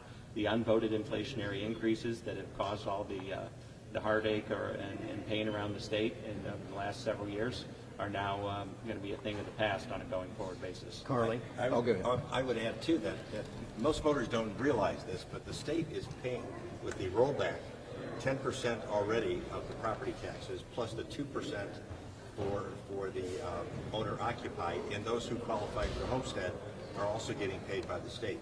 But the state does not levy property taxes. Property tax levies happen on a local basis. What we've done in addressing the issue of too much of a holdover, those are tax dollars that in many cases can and should be returned back to the taxpayers in giving them the relief on property taxes. We've also done a great deal in this bill to provide only thing we care about is Browns to make local decisions on levies, on whether the other levying groups are holding on to too much money. That's real property tax relief. It needs to be decided on a local basis. Carly? And what can you say about the divide right now between Republicans and Democrats, not just lawmakers, but in the state, and the impact that's had on this budget? I wouldn't say that there's a big divide. I think, obviously, there's a lot of reporting every time we have a disagreement about something, but when you look at the bills that pass out of this chamber and certainly over in the House chamber, probably over 90% of them are broad bipartisan agreement. So obviously we're going to have some differences on some of these different items. I know I have great respect for Leader Antonio. I know the chairman has great respect for his counterpart and ranking member Hicks Hudson. I don't think there's that big of a divide. We just disagree on how to get to the same spot. Channel 6, sorry I don't know your name. No, you're good. I don't know your name. When it comes to just the outlook of moving forward from here, someone on the outside spoke and said they're fearful of this bill being passed. What can you say to those folks that have concerns about this one?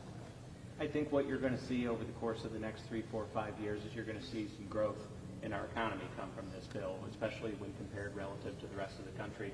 Senator Lang did a really good job of pointing out that once our tax got below a certain level, we started to see an awful lot of investment in this state. We started to see an awful lot of companies start to take a look at us and investors take a look at us that normally would not have given us a look. That is going to have a compounding effect going forward. Us getting down to a flat tax is going to only accelerate that type of growth, and it's going to be something that 4 or 5 years from now we'll look back on and we'll realize it was the right policy. But those of us on our side of the aisle already know it's the right policy, and we're confident of that. Let me get over to Dan here from 19 in Cleveland. County Executive Chris Ronayne just an hour ago was live on TV blasting the last-minute change to the Modell law, saying that renders the city of Cleveland powerless. Whose idea was it to change that, and why do that at 1:30 in the morning? So the Modell law, what the change that's there says that they have to remain there through the end of their lease. Now, the interpretation that's being used by the city of Cleveland basically is saying that they are tethered to that location in perpetuity. That was never the intention. That would have been an insane intention to have when the law was passed.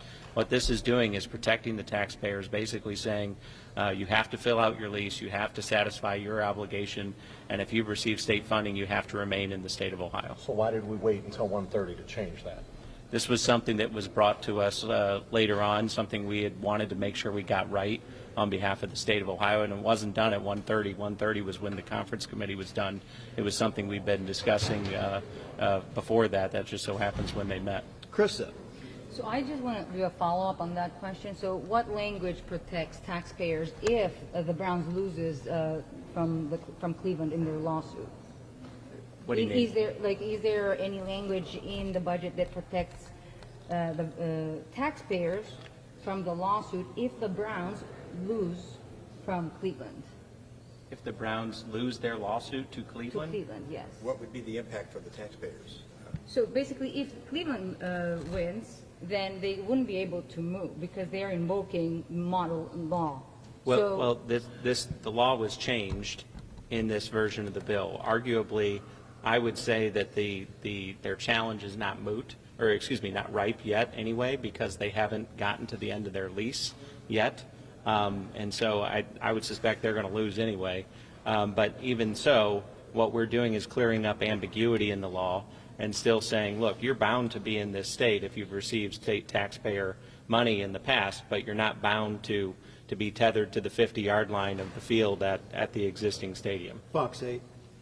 And yes, just to follow up on that, so you believe with this new amendment that lawsuit is basically moot?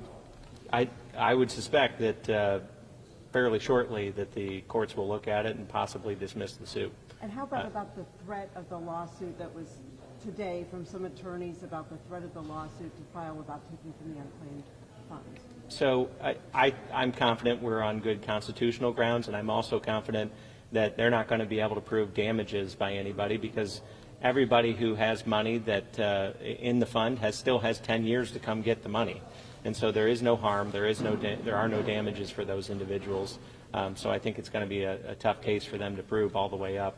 Now, they may win it at the local trial court level, but that's something that we're confident as it advances through the stages that we'll be successful. Jim Provitt. I would just add, if I could, that there are at least a dozen times in the past when the state has taken money from the unclaimed funds in some cases emergency situations. So this is not the first time, and we didn't recall any challenges to those occasions when that money was used.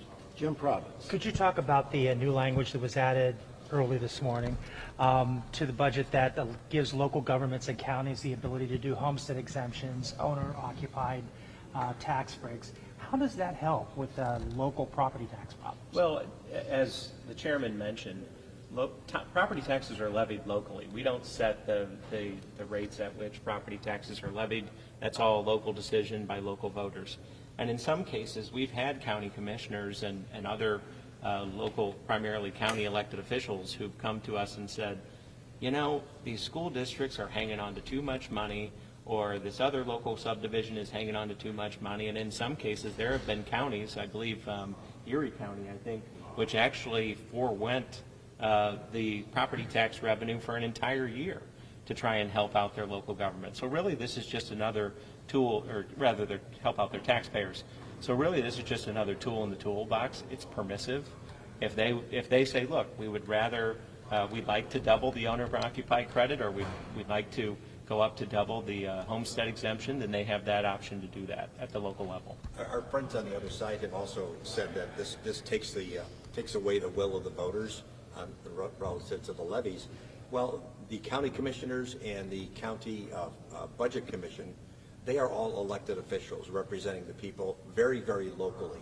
So we're quite confident that the voters are not going to be taken out of the picture here. These officials will be held accountable by the voters. Tom Gallagher. Yeah, how did the majority caucus become comfortable with the House's educational savings account plan, or is that something where the Senate majority caucus still has concerns and the House just won out? You know, anytime you get into a conference committee negotiation, you compare ideas, you learn more about ideas, you have more conversation with the other chamber during the conference committee period than you did at any other point during the budget cycle. And a lot of it is, you know, maybe it's not as high of a priority to us, but it's a high enough priority to them that we can get comfortable with it. So we are comfortable with it at this point. Avery? Can you talk about the changes that the Senate or the budget makes to the historic rehabilitation credits, and what is your long-term vision for that program? I'm going to let Jerry. Well, we added dollars to it. We think it's an important element in our total economic development picture, along with transformational mixed-use development funding and opportunity zones, as well as brownfield remediation. So it's part of a total equation for us to encourage development and growth and rehab of our important facilities that we have throughout the state. There's language that sunsets it after 2027. Well, that language maybe is a little confusing, but don't confuse it to mean that after the sunset period is over, that the program disappears and it'll never be done again. I think what we're saying here is that the appropriation to fund those activities will need to be renewed each biennium by the legislature. Anna? So next week, the goal is in the federal Congress, right, to have the big, beautiful bill, or whatever we're calling it, to have that done. A lot of it includes changes to Medicaid. So I was wondering, how closely are you following that, and do you anticipate maybe having to come back based on what they do? We're following it, but at the same time, you know, we got to deal in the here and now, and that's something that is very ever-changing, we'll put it that way, in D.C. with the different moving targets that they're working with. And so we just have to deal with what current law is. And if there's changes that necessitate us coming back and revisiting a variety of these things in October, so be it, or sooner, so be it, we'll be back. But as of now, we only have to deal with what we have here and now. Sarah? The final version of the budget removed any and all appropriations for passenger rail. I know that there were like tiny appropriations that the House put in, tiny appropriations the Senate put in. It also kicks that passenger rail seat, or removes the passenger rail seat on the Rail Development Commission. Does this signal the legislature is not going to be supportive of expansion of passenger rail? I wouldn't say that. I think it's something that we've worked on. You know, we had it in our version of the budget, so I wouldn't say there is no support for it. But again, anytime you get into a conference committee, there are negotiations, and some things get in, some things get taken out, and I wouldn't read too much into it beyond that. Danny? Sorry. All right. Could you talk about the school vouchers being ruled unconstitutional and what that would do to the budget if they are ultimately found? I think that is a ridiculous court ruling that will get overturned at the Supreme Court if it makes it even that far. We've had school vouchers for some time in the state of Ohio, and the timing is peculiar that it would come out the day of our budget coming out. I'm not worried about it in the slightest. Final question. When it comes to the governor's merit scholarship, I saw that it was changed slightly to have the students who receive the scholarship sign a statement of commitment, basically saying they'll stay for 3 years. What happens if they don't stay for 3 years? Well, the law is that they have to, and so there would be some enforcement mechanism. The difference was, and Jerry could probably address this in a little bit greater detail than I could, but the difference was we initially had a promissory note element to it. It was deemed that I believe that was a little bit heavy-handed, and so we kind of tried to roll that back. Jerry, you want to comment? Right. That's exactly right. The president has it right. We also removed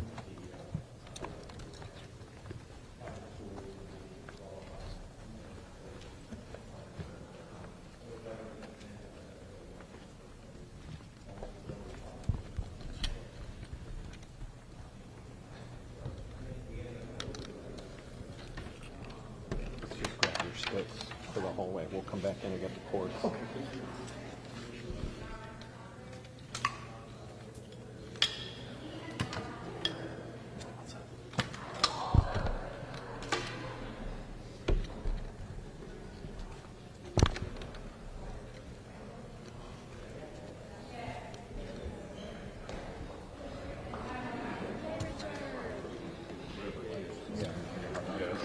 That's what you gotta lock in.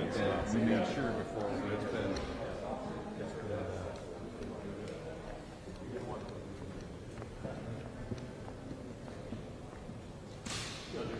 Yeah, perfect.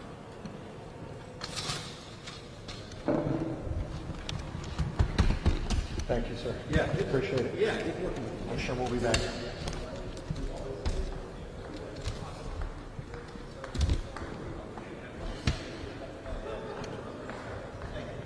You know what, let's come a little bit more so we can shoot into the Senate chambers.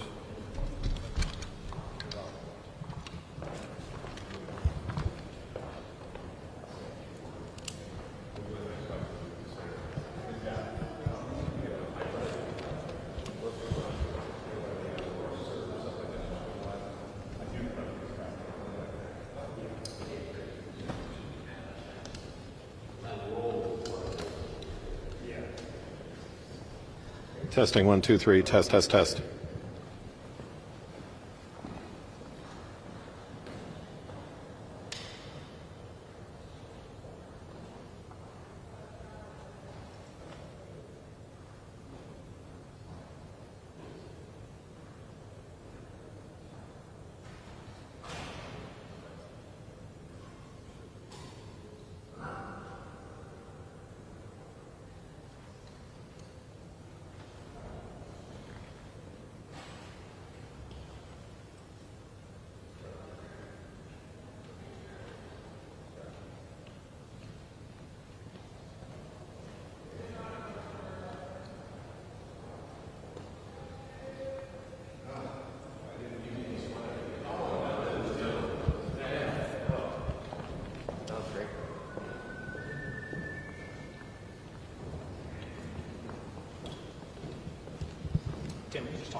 Testing 1, 2, 3, test, test, test. We're standing outside the Senate chambers.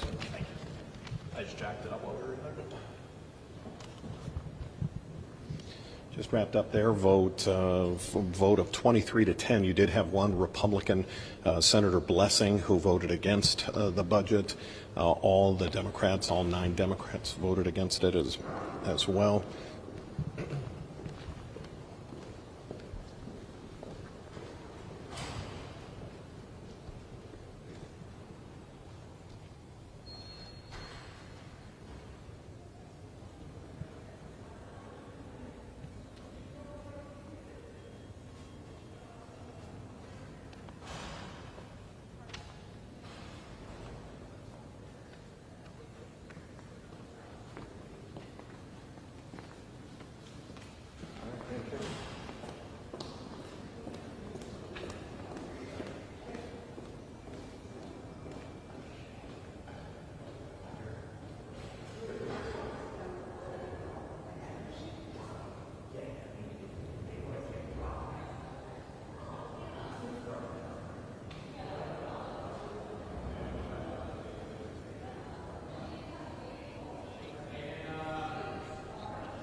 Got a way that can get us out of here.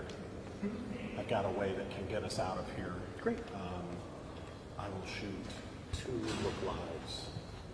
One is if at 6 o'clock the House hasn't had their vote yet, okay. And one is if they did, because we know it's going to pass. 2 thumbs up for me. I like that.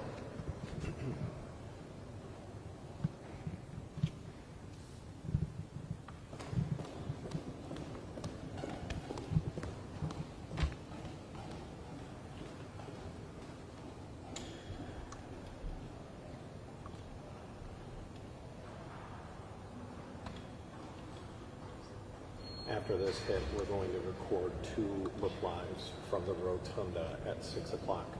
One was saying the House has yet to vote. One will say the House has voted and it passed.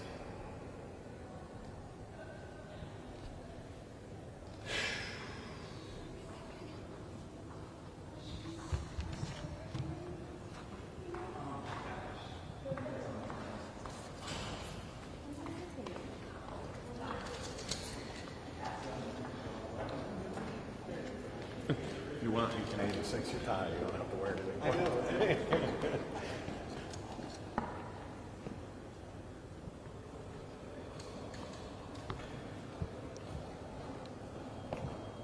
Okay, thank you.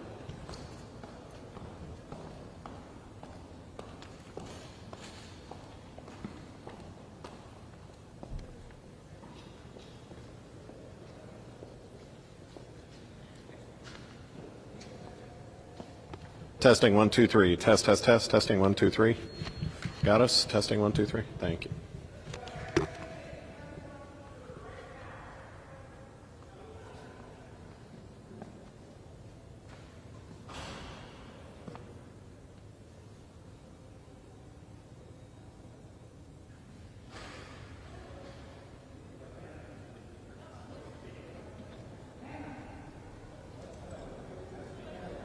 Guys, you're sunburned. I wish I was outside. I've been home full time. I've been home. Going home tonight. Good. Good for you, sir. Yeah, should have worn the makeup today. No, I think the terrible lighting will make it like a blue balance.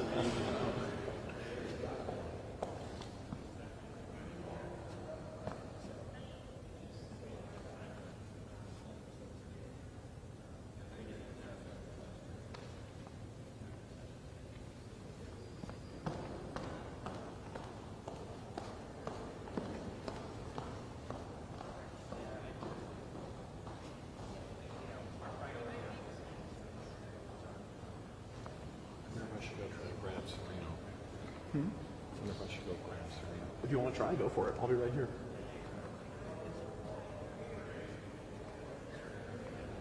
$30. That's to show. 30 to the time of show. Yes.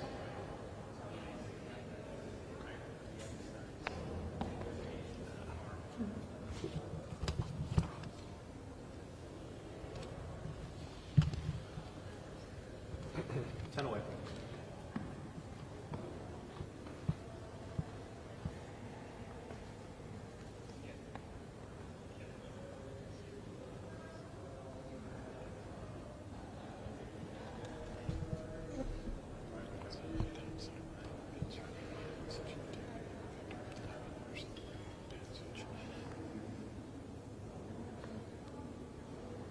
Okay. All right, thanks. I'm actually going to step to the side and I'm going to say Republicans that worked very hard on this budget, basically taking their victory lap and they're And I'll pinch out. celebrating. I can see Serena. Yeah, yeah.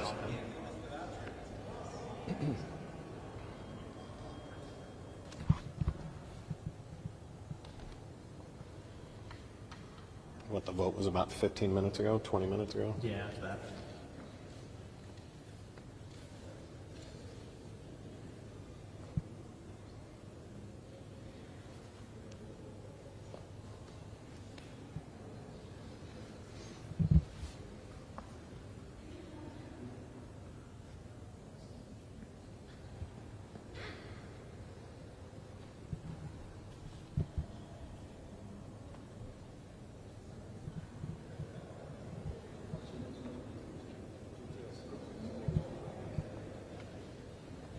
Thank you for your help, sir. You too.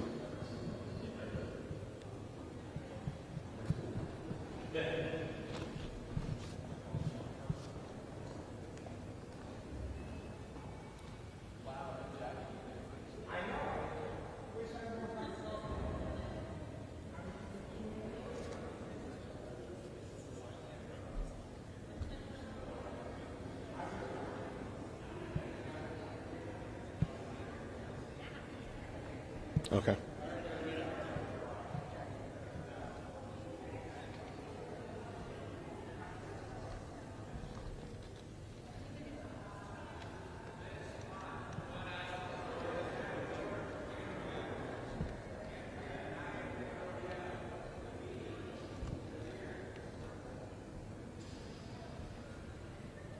don't worry about when I start talking about the other side of the rotunda. You can just stay in there.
Yeah, just about 15 minutes ago, the Senate voted and passed. In fact, you can see Senate Republicans basically taking a victory lap. This has been a long 6 months of debate and battling Democrats to get this budget passed.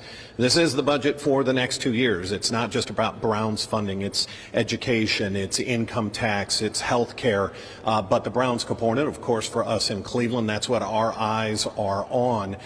It passed by a vote of 23-10. Not a single Democrat voting to send this budget here at the Senate to the governor's office. There was actually one Republican who dissented, did not join his Republican colleagues. That's